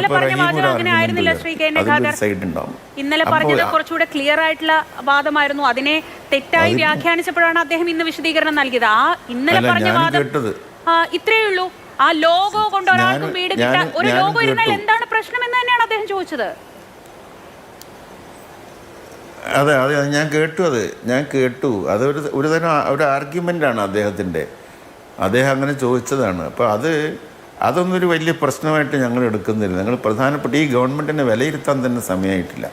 ഒരു മാസം ആകുമ്പോഴേക്കും ഒരു ഗവൺമെൻറ്റിൻ്റെ നിസ്സാര കാര്യങ്ങളെ കുറിച്ച് അതിൽ വലിയ തുടക്കം പഴക്കൂല, ഒരു പഴവുമില്ല ഇതിന്. നിങ്ങൾ കണ്ടോ, ഒരു വർഷം കഴിയുമ്പോഴേക്കും നിങ്ങൾക്ക് മനസ്സിലാവും ഈ ഗവൺമെൻറ് എന്താ. അത് വളരെ ശക്തമായിട്ടുള്ള ഇതിൽ മുന്നോട്ട് പോകുന്നൊരു ഗവൺമെൻറ്റാണ്. നല്ല നല്ല പരിപാടികളുണ്ടാവും, പദ്ധതികളുണ്ടാവും. കേന്ദ്ര ഗവൺമെൻറ്റിൻ്റെ ഭാഗത്ത് നമുക്ക് കിട്ടാനുള്ളതൊക്കെ നേടിയെടുക്കാൻ വേണ്ടി ഈ ഗവൺമെൻറ് അതിൻ്റെ പരിശ്രമങ്ങൾ നടത്തും. അപ്പോൾ അങ്ങനെയുള്ള ഒരു ഗവൺമെൻറ്റാണത്. അതിൽ ഈ PMAY ഇതൊക്കെ ഇപ്പോൾ ഒരു പ്രശ്നമാക്കുന്നത് എന്താ വെച്ചാൽ, ഇവർക്കിപ്പോൾ ഈ പ്രതിപക്ഷത്ത് വന്ന ആളുകൾക്ക് എന്തുകൊണ്ടോ അവർ അങ്ങനെ പ്രതിപക്ഷത്ത് പോയി ജനം അവരെ ഉപേക്ഷിച്ചു. ഈ പറഞ്ഞ നല്ല കാര്യങ്ങളൊക്കെ അവർ തിരഞ്ഞെടുപ്പ് കാലത്തും പറഞ്ഞതാണല്ലോ. അതിന് ശേഷം അവർക്കിപ്പോൾ ഒരു പിടിവള്ളി കിട്ടാൻ വേണ്ടി അവർ വലിയ ശ്രമത്തിൽ നടക്കുകയാണ്. അപ്പോൾ എന്തെങ്കിലും ഒരു സാധനം വീണ് കിട്ടിയാൽ അതിൽ കിടന്ന് കളിക്കാമെന്ന് വിചാരിച്ചു. അതിനൊന്നും സമയമായിട്ടില്ല റഹീമേ, സമയമായിട്ടില്ല. ഒരുപാട് ഈ ഗവൺമെൻറ്റിനെ കുറിച്ച് പറയാനോ തീരുമാനങ്ങൾ എന്താണ്, എങ്ങനെയാണ് ഇത് നടപ്പിലാക്കുന്നത്, അതൊന്നും വന്നിട്ടില്ലല്ലോ, അതിനൊന്നും സമയമായിട്ടില്ലല്ലോ. അതാ ഞാൻ പറഞ്ഞു, ഞങ്ങൾ വരുന്ന സന്ദർഭത്തിൽ ഇവിടെ എന്തൊക്കെയുണ്ടോ അതൊക്കെ നിങ്ങൾക്ക് ഉത്തരവാദിത്തമുള്ള നടപടിക്രമങ്ങളാണ്. അതിൽ മാറ്റം വരുത്തേണ്ടി വന്നാൽ ഞങ്ങൾ അങ്ങനെ ഇവരെന്തെങ്കിലും തെറ്റായി ചെയ്തിട്ടുണ്ടെങ്കിൽ അതിന്റെ ബാക്കിയാണ് ഞങ്ങൾ പേറിക്കൊണ്ട് നടക്കുന്നതെന്ന് പറഞ്ഞാൽ പോരല്ലോ, അത് തിരുത്തണ്ടേ. ഇപ്പൊ PMAYയുടെ കാര്യത്തിൽ അങ്ങനെ ഒരു പ്രശ്നം ഉണ്ടെങ്കിൽ അത് തിരുത്തണ്ടേ. അതല്ല ഞാൻ പറഞ്ഞു, അതാ ഞാൻ പറഞ്ഞത്. ഞാൻ പറയുന്നത് കേൾക്കൂ, ഒന്ന് ശ്രദ്ധിച്ചാൽ മനസ്സിലാവും. അതായത് ഇവർ ചെയ്ത കുറേ പ്രവൃത്തികളുണ്ട്. ആ പ്രവൃത്തി അതുപോലെ തുടരണമോ അതോ തിരുത്തണോ എന്നുള്ളത് ആലോചിച്ച് ചെയ്യുന്നതാണ് ഈ പറയുന്നത്. അപ്പോൾ എല്ലാ കാര്യങ്ങളെക്കുറിച്ചും ട്രാൻസ്പെറൻ്റ് ആയിരിക്കും എന്ന് പറഞ്ഞാൽ അതാണ്. ജനങ്ങളുടെ അഭിപ്രായങ്ങളും രാഷ്ട്രീയ കക്ഷികളുടെയും പ്രതിപക്ഷത്തിൻ്റെയും ഒക്കെ അഭിപ്രായം കണക്കിലെടുത്ത് മനുഷ്യരുടെ ആത്മാഭിമാനത്തിന് കോട്ടം വരാതെ ഒരു നവകേരളം, ഒരു പുതിയ കേരളം സൃഷ്ടിക്കാൻ തന്നെയാണ് ഈ ഗവൺമെൻറ് പരിശ്രമിക്കുന്നത്. അതിൽ മുസ്ലിം ലീഗിലും അഭിപ്രായ വ്യത്യാസമില്ല, കോൺഗ്രസിലും അഭിപ്രായ വ്യത്യാസമില്ല, ഷാജിയും ഷംസുദ്ദീനും ഒക്കെ പറഞ്ഞിട്ടുള്ള കാര്യങ്ങൾ എന്താണെന്ന് ഞങ്ങൾക്ക് മനസ്സിലായിട്ടുണ്ട്. അതുകൊണ്ട് രാഷ്ട്രീയമായിട്ടുള്ള പാർട്ടി പ്രസിഡന്റിന് ഒരു പരാതി കൊടുത്തിട്ടുണ്ട്. അത് തെരഞ്ഞെടുപ്പ് കമ്മീഷണറെ നിയോഗിച്ചതുമായി ബന്ധപ്പെട്ടാണ്. അദ്ദേഹത്തിന് ചെറുപ്പം മുതൽക്ക് അറിയാവുന്ന ഒരു എന്താ പറയുക, മോശം ഐഡിയോളജിയുള്ള, നിങ്ങളുമായിട്ട് ഒരു തരത്തിലും ചേരാത്ത ഐഡിയോളജിയുള്ള, നിങ്ങളെ ദ്രോഹിച്ചിട്ടുള്ള, നിങ്ങളുടെ മുന്നണിയിൽപ്പെട്ട PM നിയാസിനെ അടക്കം ദ്രോഹിച്ചിട്ടുള്ള ഒരാളെ എങ്ങനെയാണ് തെരഞ്ഞെടുപ്പ് കമ്മീഷണർ ആക്കിയത് എന്ന് ചോദിച്ചാണ് അദ്ദേഹം വിയോജിപ്പ് രേഖപ്പെടുത്തിയത്. അപ്പോൾ എല്ലാവർക്കും ഒരേ അഭിപ്രായം അല്ല ശ്രീ KN ഖാദർ. അല്ല, അത് എന്താണെന്നറിയാം, കോൺഗ്രസിന് ശ്രീജ വേണ്ടത്ര മനസ്സിലാക്കിയിട്ടില്ല എന്ന് എനിക്ക് തോന്നുന്നു. ഞാൻ അങ്ങനെ പറയുന്നതിൽ ക്ഷമിക്കണം. കോൺഗ്രസ് പാർട്ടിക്കകത്ത് നല്ല ഡെമോക്രാറ്റിക് ആയിട്ടുള്ളൊരു പാർട്ടിയാണ്. അവർക്ക് അങ്ങനെ അഭിപ്രായങ്ങൾ പറയാം. ആ അഭിപ്രായങ്ങളൊക്കെ പറഞ്ഞാലും ഒരാവശ്യം വരുമ്പോൾ അവരെല്ലാവരും കൂടി ഒരുമിച്ച് നിൽക്കും. അത് കോൺഗ്രസ് പാർട്ടി ഉണ്ടായ കാലം തൊട്ടുള്ളത്. ആ കോൺഗ്രസ് പാർട്ടിയിലായിരുന്നില്ല ഈ communist party. Communist party Congress socialist പാർട്ടിയായിട്ടൊരു ഗ്രൂപ്പ് ഉണ്ടാക്കി നിൽക്കുകയായിരുന്നല്ലോ. അതിൽ നിന്നല്ലേ ഇവരൊക്കെ വന്നത്. അപ്പോൾ കോൺഗ്രസ്സിൽ ഇതുപോലുള്ള പരസ്യമായിട്ടുള്ള അഭിപ്രായ പ്രകടനങ്ങൾക്കൊരു പുതുമയില്ല, അത് മുമ്പേ ഉള്ളതാണ്. ശ്രീജയൊക്കെ ചെറുപ്പമായതുകൊണ്ട് കോൺഗ്രസിൻ്റെ മുഴുവൻ ഹിസ്റ്ററി നോക്കിയാൽ മഹാത്മാഗാന്ധി തൊട്ട് പണ്ഡിറ്റ് ജവഹർലാൽ നെഹ്റു തൊട്ട് അഭിപ്രായങ്ങളൊക്കെ പറയേണ്ട സന്ദർഭത്തിൽ ആ കോൺഗ്രസ്സുകാർ പറയാറുണ്ട്. അത് അവരുടെ യുവാക്കൾ പറയാറുണ്ട്, വിദ്യാർത്ഥികൾ പറയാറുണ്ട്, നിയാസിനെ പോലുള്ള നേതാക്കന്മാർ പറയാറുണ്ട്. അതെല്ലാം ആ പാർട്ടിയെ പുഷ്ടിപ്പെടുത്തിയുള്ളൂ. അത്തരം അഭിപ്രായങ്ങളൊക്കെ വരുമ്പോൾ വ്യത്യസ്തമായ അഭിപ്രായം ഉണ്ടെന്ന് മനസ്സിലാകുമ്പോഴാണ് ഒരു ഡിസ്കഷൻ വരിക. അതിൽ നിന്നാണ് ഒരു തീരുമാനത്തിലെത്തുക. മറ്റത് അതില്ലല്ലോ. മറ്റത് അതില്ല. ഒരു ഏകാധിപത്യപരമായിട്ടുള്ളൊരു അപ്രോച്ചാണല്ലോ, ജനാധിപത്യ കേന്ദ്രീകരണമാണല്ലോ. അതുകൊണ്ടല്ലേ ഇപ്പോൾ ഈ ഭരണങ്ങളൊക്കെ അവർക്ക് നഷ്ടപ്പെട്ടിട്ടുള്ളത് പല സംസ്ഥാനങ്ങളിലും. അതുപോലെ ലോകത്താകെ അവർക്ക് വന്നിട്ടുള്ള അപജയങ്ങളെക്കുറിച്ചൊക്കെ ഞാൻ പറഞ്ഞിട്ട് ഇനി റഹീമിന് മറുപടി പറഞ്ഞ് ബുദ്ധിമുട്ടാൻ വേണ്ടി ഞാനൊരു അവസരം ഉണ്ടാക്കി കൊടുക്കുന്നില്ല. അതിനൊന്നും ആവശ്യമില്ല. അതിൻ്റെ ഗുണദോഷങ്ങളൊക്കെ വിലയിരുത്താൻ കഴിവുള്ള ഒരാളാണ് ഞാനെന്നാണ് ഞാൻ വിശ്വസിക്കുന്നത്. എനിക്ക് ആ കാര്യങ്ങളൊക്കെ അറിയാം. അപ്പോൾ ഈ ഗവൺമെൻറ് വളരെ നല്ല രീതിയിൽ തന്നെ പ്രവർത്തിക്കും. PMAY പദ്ധതി മാന്യമായ രീതിയിൽ ആർക്കും ബുദ്ധിമുട്ടില്ലാത്ത രീതിയിൽ നടപ്പിലാക്കും. കേന്ദ്ര ഗവൺമെൻറ്റുമായിട്ട് ഏറ്റുമുട്ടേണ്ട ഒരു സംഗതികളിലും ഒരു വിട്ടുവീഴ്ചയും ഞങ്ങൾ ആരും ചെയ്യില്ല.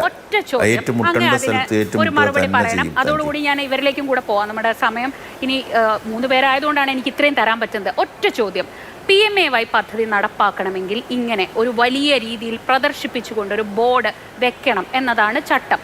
അത് അംഗീകരിക്കാൻ എന്താണ് അംഗീകരിച്ചാൽ പ്രശ്നമെന്ന അദ്ദേഹത്തിൻ്റെ ആർഗ്യുമെൻ്റ് ഞാൻ എടുക്കുന്നു. അത് ആർഗ്യുമെൻ്റാണ്. പക്ഷേ അത് അങ്ങനെ ഒരു തീരുമാനം വന്നാൽ അങ്ങ് അത് അംഗീകരിക്കുമോ? അങ്ങയുടെ പാർട്ടി അത് അംഗീകരിക്കുമോ? അല്ല, അതിപ്പോൾ ഒരു ഹൈപ്പോത്തറ്റിക്കൽ ക്വസ്റ്റ്യനാണ്. അങ്ങനെ ഒരു തീരുമാനം വരുമോ, വന്നാൽ പാർട്ടി അംഗീകരിക്കുമോ? അത് ആൻസറബിൾ ആയിട്ടുള്ളൊരു ക്വസ്റ്റ്യൻ അല്ല. ഒരു ഊഹത്തിൻ്റെ അടിസ്ഥാനത്തിൽ ഹൈപ്പോത്തറ്റിക്കലായിട്ടുള്ള ക്വസ്റ്റ്യൻ എന്ന് പറയും. അങ്ങനത്തെ ഒരു ക്വസ്റ്റ്യനാണ്. അപ്പോൾ അത് that does not deserve an answer. അത് അങ്ങനെ ഒരു തീരുമാനം വരുന്ന പ്രശ്നം ഇല്ലല്ലോ. അതിനെക്കുറിച്ചൊന്നും അങ്ങനത്തെ ചോദ്യം ചോദിച്ചിട്ട് കാര്യമില്ല. പാർട്ടി അതിനെക്കുറിച്ചൊക്കെ ആലോചിക്കും.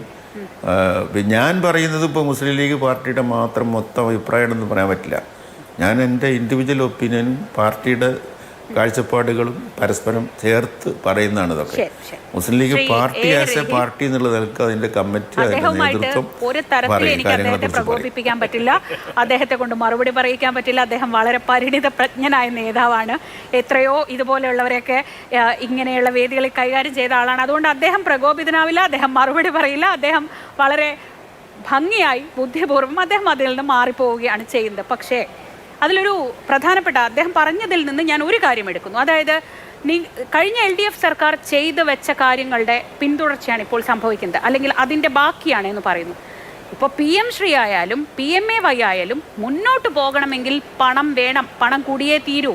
വലിയൊരു സാമ്പത്തിക പ്രതിസന്ധിയിലാണ് നമ്മൾ എത്തിച്ചേർന്നിരിക്കുന്നതെന്ന് ധനമന്ത്രി കൂടിയായ മുഖ്യമന്ത്രി പ്രസ്താവിച്ചു കഴിഞ്ഞു. അപ്പോൾ ആ പ്രതിസന്ധിയിൽ മുന്നോട്ട് പോകാൻ ഇനി കേന്ദ്ര ഫണ്ട് അല്ലാതെ നമുക്ക് ഈ നിലവിലുള്ള നമ്മുടെ റിസോഴ്സിനപ്പുറം എന്തുണ്ട് നമ്മുടെ കയ്യിൽ? അപ്പോൾ കേന്ദ്ര ഫണ്ട് വേണം. അതിന് ഇതല്ലാതെ എന്ത് ചെയ്യും? അല്ല, ഇവിടെ 2 പ്രശ്നങ്ങളാണ്. ഒന്ന്, ശ്രീ KN ഖാദർ വളരെ പരിണിതപ്രജ്ഞനായ ആളാണ്. അദ്ദേഹത്തോട് ഞാൻ വിനയപൂർവ്വം ഒരു കാര്യം മാത്രം പറയുന്നു. ഈ ജനാധിപത്യം എന്നുള്ളത് കൂടിയാലോചനകളെ പാർട്ടിയിൽ നടക്കുന്നില്ല എന്നത് ജനാധിപത്യത്തിൻ്റെ സൗന്ദര്യമായി കാണരുത്. അതങ്ങ് പറയുമെന്ന് തോന്നുന്നില്ല. ഇവിടെ വരുന്ന പ്രശ്നം എന്താണ്? പ്രേക്ഷകർക്ക് മനസ്സിലായിട്ടുണ്ടാവുമല്ലോ. KM ഷാജിയുടെ ഏകപക്ഷീയമായ പ്രസ്താവനയെ പരിണിതപ്രജ്ഞനായ മുസ്ലിം ലീഗിൻ്റെ നേതാവ് ശ്രീ KN ഖാദർ പോലും ഓൺ ചെയ്യുന്നില്ല. ഇത് തന്നെയാണ് പ്രശ്നം. ഇന്നിപ്പോൾ വാർത്താസമ്മേളനം നടത്തി ഞാൻ ഇന്നലെ പറഞ്ഞു ഞങ്ങളില്ല, ഞങ്ങൾ കൂടിയാലോചിച്ച് ചെയ്യുള്ളൂ, ഞങ്ങളങ്ങനെ ഒരു കാര്യമില്ല എന്ന് ഇദ്ദേഹം പറഞ്ഞ ക്ലാരിറ്റിയിൽ ഒരു നിലപാട് അവധാനതയോടെ കേരളത്തിൻ്റെ മന്ത്രിയായ ശ്രീ KM ഷാജിക്ക് പറയാൻ മനസ്സ് വരുന്നില്ല. അദ്ദേഹം വീണ്ടും ന്യായീകരിക്കുകയാണ്. വീടിൻ്റെ മുമ്പിൽ ഈ ബോർഡിരുന്നാൽ എന്ത് കുഴപ്പം? ഇതാണ് സാർ പ്രശ്നം. രണ്ടാമത്, എത്ര അവസാനവാദപരമായ നിലപാടാണ് ഇന്ത്യൻ യൂണിയൻ മുസ്ലിം ലീഗ് എടുക്കുന്നത് നോക്കൂ. ഒന്നവർ പറയുന്നത് PM ശ്രീ ഞങ്ങൾക്കതിൽ നിന്ന് പിന്നോട്ട് പോകാൻ പറ്റുന്നില്ല. കാര്യം ഇവർ ഒപ്പിട്ട് പോയി, ഒപ്പിട്ടാലും പിന്നോട്ട് പോകാം, ഈ ഒപ്പിന് വേറെ പ്രത്യേക കാര്യവുമില്ല എന്നുള്ളത് നേരത്തെ തന്നെ പറഞ്ഞു കഴിഞ്ഞ കാര്യമാണ്. മാതൃഭൂമിയുടെ ഒരു സ്റ്റോറി ഞാൻ കണ്ടു. പോട്ടെ, എന്നാൽ PMAYയിലേക്ക് വരുമ്പോഴോ ഞങ്ങൾ ഒപ്പിടാത്തതാണ് സാർ. ഈ പറയുന്ന മാനദണ്ഡമുള്ളത് കൊണ്ട് PMAY 2 ഇന്നോളം ഞങ്ങൾ കരാർ ഒപ്പുവെച്ചിട്ടില്ല.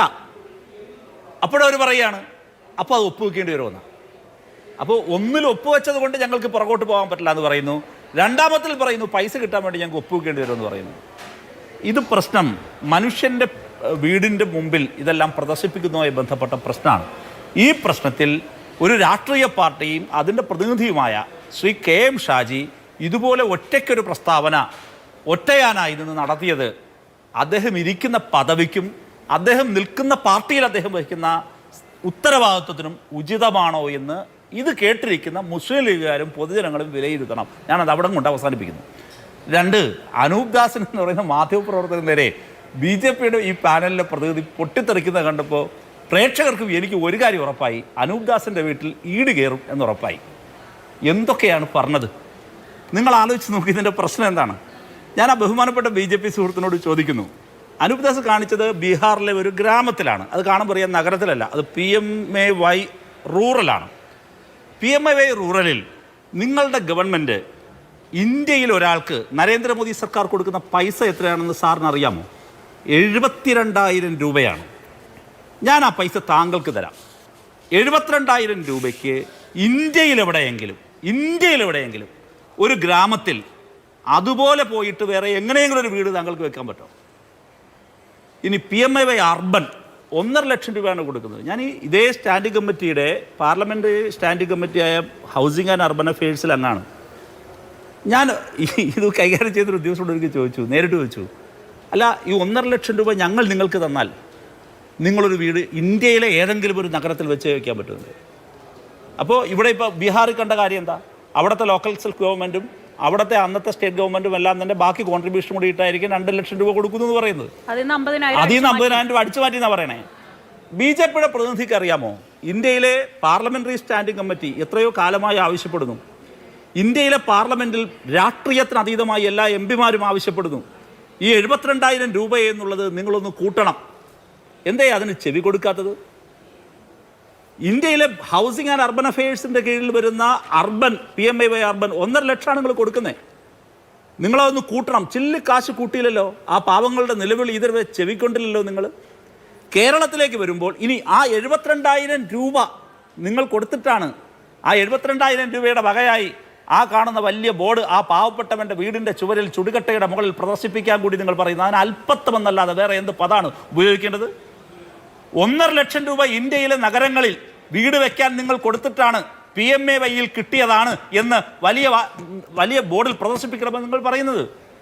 അതിനൊരു അല്പത്വവും നിങ്ങൾ കാണുന്നില്ല, അതിനൊരു ഇൻഹ്യൂമൻ അപ്രോച്ചും നിങ്ങൾ കാണുന്നില്ല. ഇവിടെ വരുന്ന പ്രശ്നം, ഇവിടെ നിങ്ങൾ നേരത്തെ ചില കാര്യങ്ങൾ പറഞ്ഞു, ഈ MM മണിയുടെ സ്റ്റേറ്റ്മെൻറ്റിനെ കുറിച്ച് പറഞ്ഞു. അദ്ദേഹത്തിൻ്റെ സ്റ്റേറ്റ്മെൻറ്റ് അന്ന് തന്നെ CPIM-നെ കുറിച്ച് അദ്ദേഹത്തിനുണ്ടായ തെറ്റായ സ്റ്റേറ്റ്മെൻറ്റാണ് എന്ന് ഞങ്ങൾ നിലപാടെടുത്തതാണ്.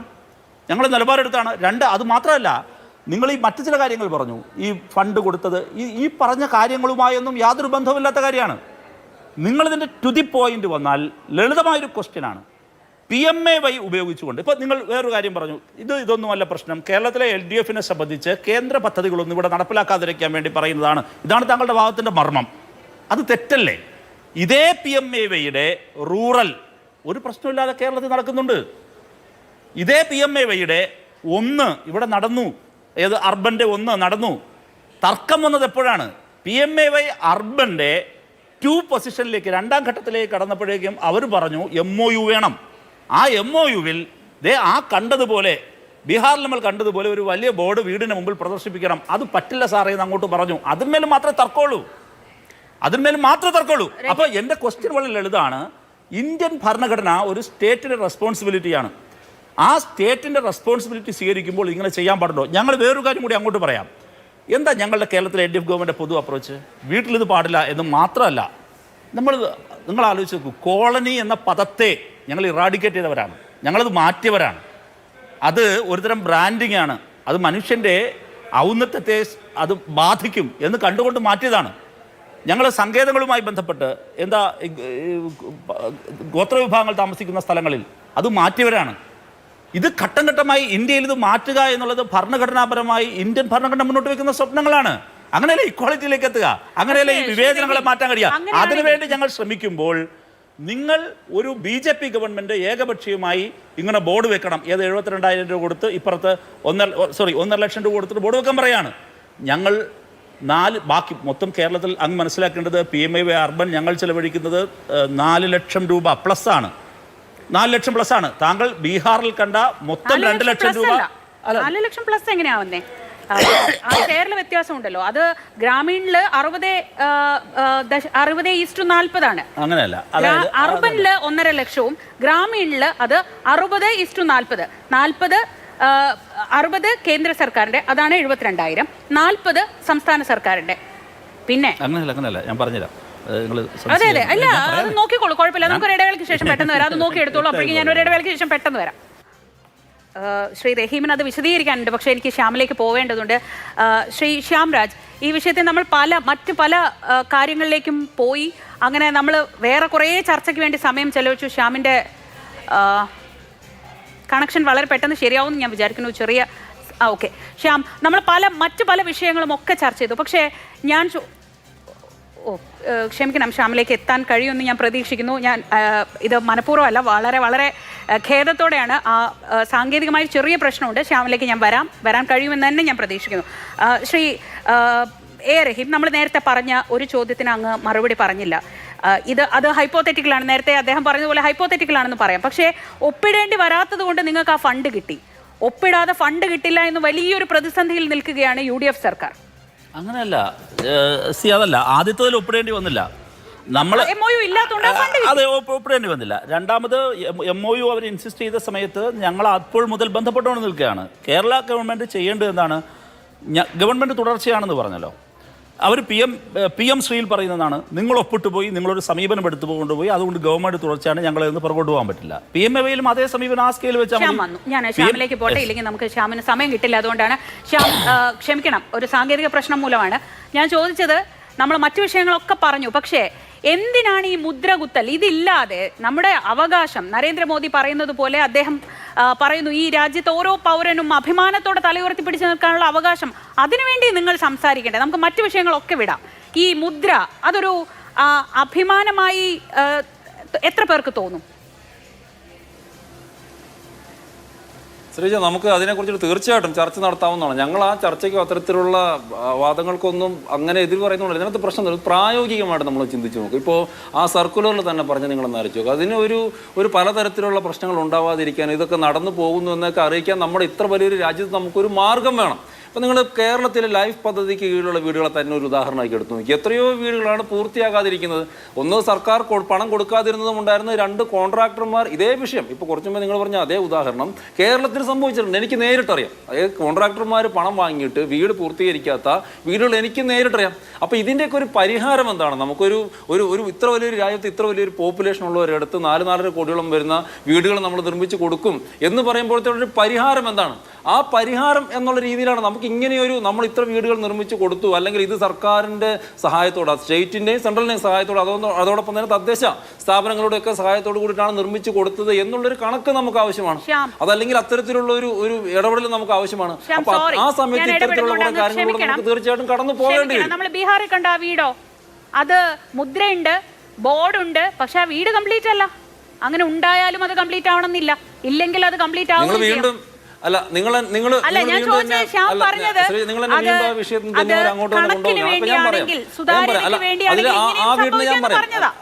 ഞാൻ പറയട്ടെ ശ്രീജ, ഞാൻ പറഞ്ഞല്ലോ, അതാണ് ഞാൻ പറഞ്ഞത്. ബീഹാറിൽ പ്രധാനമന്ത്രി ആവാസ് യോജനയ്ക്ക് കീഴിൽ നിർമ്മിച്ചിട്ടുള്ള ഒരു വീട് ഒരേ ഒരു വീടല്ല അത്. പൂർത്തീകരിച്ചിട്ടുള്ള ജനങ്ങൾ താമസിക്കുന്ന നല്ല ഒരുപാട് വീടുകളുണ്ട്. കേരളത്തിലും അതുപോലെ തന്നെ, അതേപോലെ തന്നെ വീടുകൾ കേരളത്തിലും ഉണ്ടെന്നാണ് ഞാൻ കാണിച്ചു തരാം. അതായത് സർക്കാർ അനുവദിച്ചിട്ട് സർക്കാർ ഫണ്ട് കൊടുക്കാത്ത, സർക്കാർ ഫണ്ട് കൊടുത്തിട്ടും കോൺട്രാക്ടർമാർ പണി പൂർത്തിയാക്കാത്ത വീടുകൾ ധാരാളം കേരളത്തിലുമുണ്ട് എന്ന് പറഞ്ഞ് കേരളത്തിലെ വീടുകൾ മുഴുവൻ ഇങ്ങനെ പ്രശ്നമാണെന്ന് നമ്മൾ പറയുന്നത് ശരിയാണോ? അത് അവിടെയാണ് എനിക്ക് നിങ്ങളോടുള്ള വിയോജിപ്പ് എന്ന് പറഞ്ഞാൽ. അത് ഒരു വീട് അങ്ങനെ ഉണ്ട്, യാഥാർത്ഥ്യമാണ്, സ്വാഭാവികമാണ്. 10-12 കോടി ജനങ്ങളുള്ളൊരു സംസ്ഥാനമാണ്. അവിടെ എത്ര വീടുകൾ നിർമ്മിച്ചു കൊടുത്തിട്ടുണ്ടാവും. ആ വീടുകളിൽ ഒരു വീട് ഇങ്ങനെയായി എന്ന് പറഞ്ഞിട്ട് ആ വീട് ശ്രീജ ഒന്ന് സത്യസന്ധമായിട്ടൊന്ന് ആലോചിക്കും. അല്ലെങ്കിൽ ഇത് കണ്ടുകൊണ്ടിരിക്കുന്ന, അല്ലെങ്കിൽ നിങ്ങൾ ആരെങ്കിലും സത്യസന്ധമായിട്ടൊന്ന് ആലോചിച്ച്, ബീഹാറിൽ പ്രധാനമന്ത്രി ആവാസ് യോജനയ്ക്ക് കീഴിൽ പണിത് കൊടുത്തിട്ടുള്ള ഒരേ ഒരു വീട് അത് മാത്രമാണോ? ഒരു വീട് പോലും നല്ല രീതിയിൽ പൂർത്തീകരിച്ചിട്ടുണ്ടാവില്ലേ? ഞാൻ പറഞ്ഞത് നമ്മൾ അങ്ങനെ മുദ്ര പതിപ്പിച്ചാലും പൂർത്തിയാകാതെ വന്നേക്കാം എന്നതാണ്. അതുകൊണ്ട് മാത്രം ഈ സുതാര്യത എന്ന് പറയുന്നത് അതുകൊണ്ട് മാത്രം വരില്ല. അത് കൃത്യമായ എല്ലാ ഘട്ടങ്ങളിലും അവിടെ അത്തരത്തിലൊരു ആ സമയത്ത് നമ്മൾ എന്ത് ഉദാഹരണം ശ്രീജ എടുക്കുക? ഇത്തരത്തിലുള്ള ഒരു പ്രശ്നം വരുമ്പോൾ നമ്മൾ ഏത് ഉദാഹരണം എടുക്കുക? അത് പൂർത്തീകരിച്ച് ആ വീട് എടുക്കുമ്പോൾ അതേ പൂർത്തീകരിക്കാത്ത വീട് എടുക്കുക. ആ വീട് പൂർത്തീകരിക്കണം. ഇപ്പൊ ഞങ്ങളുടെ അല്ലെങ്കിൽ എന്റെ അഭിപ്രായം ആ വീട് അങ്ങനെ തന്നെ കിടക്കണം എന്നാണോ? ആ വീട് ആ കോൺട്രാക്ടർ ചെയ്തിട്ടുണ്ടെങ്കിൽ തെറ്റാണെന്നേ. കൈക്കൂലി ആയാലും ചോദിച്ചിട്ടുണ്ടെങ്കിൽ തെറ്റാണ്, ഒരു സംശയമില്ല. അത് ബീഹാറിലായാലും കേരളത്തിലായാലും തമിഴ്നാട്ടിലായാലും പൂർത്തീകരിക്കാതെ കിടക്കുന്ന വീടുകൾ തെറ്റ് തന്നെയാണ്. കൈക്കൂലി ആര് ചോദിച്ചാലും തെറ്റാണ്. അതിന് ഞങ്ങൾക്ക് എതിരഭിപ്രായമില്ല. ഗുണഭോക്താവ് മറ്റൊരു വീടിന് അപ്ലൈ ചെയ്യാതിരിക്കാൻ, അല്ലെങ്കിൽ നമുക്കറിയാം പലയിടത്തും ആദിവാസികളുടെ പേരിലൊക്കെ കൊടുത്തിട്ട് അതെല്ലാം അവരുടെ നിന്ന് തട്ടിക്കൊണ്ടുപോയ എത്രയോ കഥകൾ നമുക്കറിയാം. ട്രാൻസ്പെറൻസി ആണ് ഉദ്ദേശിക്കുന്നത്. അതുകൊണ്ട് എന്താണ് തെറ്റ്? ട്രാൻസ്പെറൻസി അതൊക്കെ തെറ്റിദ്ധരിക്കരുത്, തെറ്റിദ്ധരിപ്പിക്കുകയോ ചെയ്യരുത്. ഇല്ലില്ല, ട്രാൻസ്പെറൻസി എന്ന് ഉദ്ദേശിച്ചത് ഉപഭോക്താവിന്റെ ട്രാൻസ്പെറൻസി അല്ല. അവിടെ തെറ്റിദ്ധരിപ്പിക്കുകയോ ചെയ്യരുത് നിങ്ങൾ. ട്രാൻസ്പെറൻസി എന്ന് പറഞ്ഞാൽ ഉപഭോക്താവിന് ട്രാൻസ്പെറൻസി അല്ല അവിടെ പ്രശ്നം. അവർക്കൊരു വീട് കിട്ടുക എന്ന് പറഞ്ഞാൽ എത്രയും ആവശ്യമാണ്. അപ്പൊ അതിനകത്ത് അവരെന്തെങ്കിലും കാണിക്കുമെന്നുള്ളതല്ല പ്രശ്നം. അതാണ് ഞാൻ പറഞ്ഞത്. ആ ഒരു ഡേറ്റ നമുക്ക് സർക്കാരിന് കിട്ടണമെങ്കിൽ മറ്റു മാർഗങ്ങളില്ല എന്ന്. പറയാം. വളരെ ലളിതമാണ്. ഇത് സംബന്ധിച്ചുള്ള വിവിധ ഡിബേറ്റുകൾ ഉണ്ടായിട്ടുണ്ട്. അങ്ങ് പരിശോധിച്ചാൽ മതി. അതിൽ വളരെ ശാസ്ത്രീയമായി തന്നെയുണ്ട്. കേരളത്തിൽ നമ്മൾ എങ്ങനെയാണ് ചെയ്യുന്നത്? GI ടാഗ് ചെയ്താൽ മതി. കേരളത്തിലെ 5 ലക്ഷം വീടുകൾ ചെയ്തത് എവിടെയാണ് ഇരിക്കുന്നത് എന്ന് കൃത്യമായി. എന്തിനാ സാങ്കേതിക വിദ്യ? GI ടാഗ് ചെയ്താൽ മതിയല്ലോ. ഒന്നത്. രണ്ടാമത് ഈ ഐഡന്റിഫൈ ചെയ്യാനാണെങ്കിൽ താൽക്കാലികമായി ഒരു സ്റ്റിക്കർ ഒട്ടിച്ച് പറയട്ടെ. കേരളം ടെക്നോളജിയിലൊക്കെ ഒരുപാട് മുന്നിലാണ്. അതല്ലാതെ അങ്ങനെയല്ല.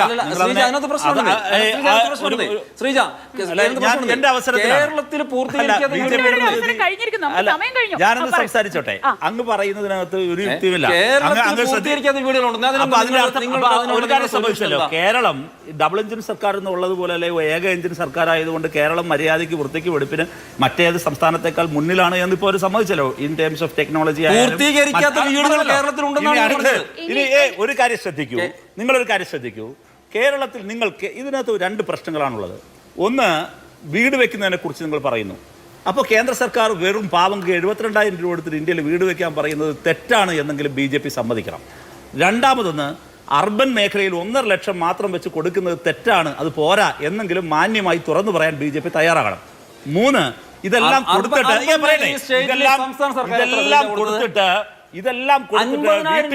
വീടിന്റെ മുമ്പിൽ ഇതുപോലെ പ്രദർശിപ്പിക്കുക എന്ന് പറയുന്നത് ശുദ്ധ അനർത്ഥമാണ്. അതങ്ങ് അവസാനിപ്പിക്കണം. അത് ഇൻഹ്യൂമനാണ്.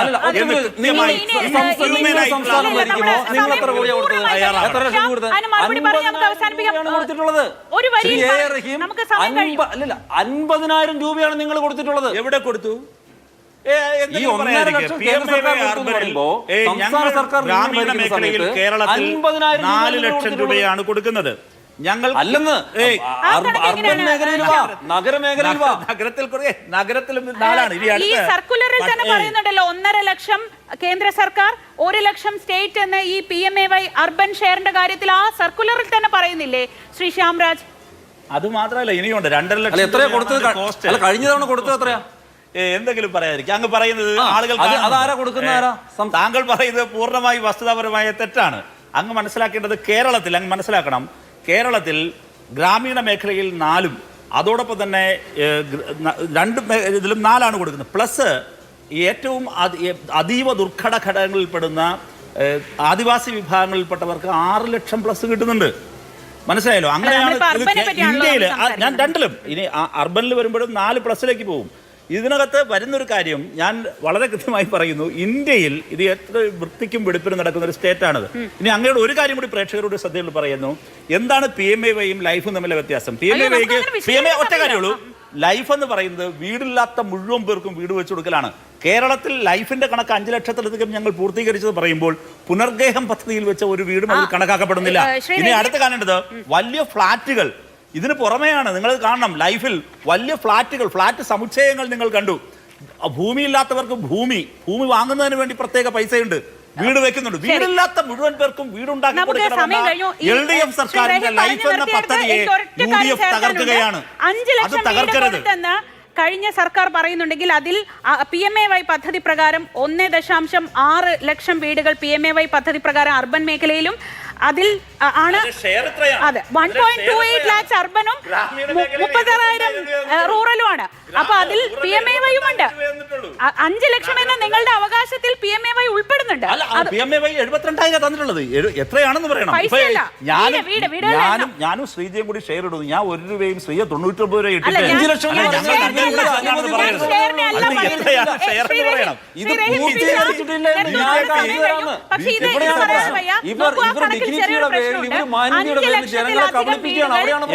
സർക്കാർ വെച്ച് നൽകിയെന്ന് പറയുന്നു. LDF സർക്കാർ വെച്ച് നൽകിയെന്ന് പറയുന്നു. അതിൽ 1.6 ലക്ഷം വീടുകൾ പദ്ധതി പ്രകാരമുള്ളതാണ്. അത്രമാത്രം പറഞ്ഞ് ഞാൻ അവസാനിപ്പിക്കട്ടെ. സമയം എത്രയോ അതിക്രമിച്ചു. വളരെ നന്ദി Shri A. Rahim, Shri KN Khader, Shri Shyamraj ചർച്ചയിൽ പങ്കെടുത്തു.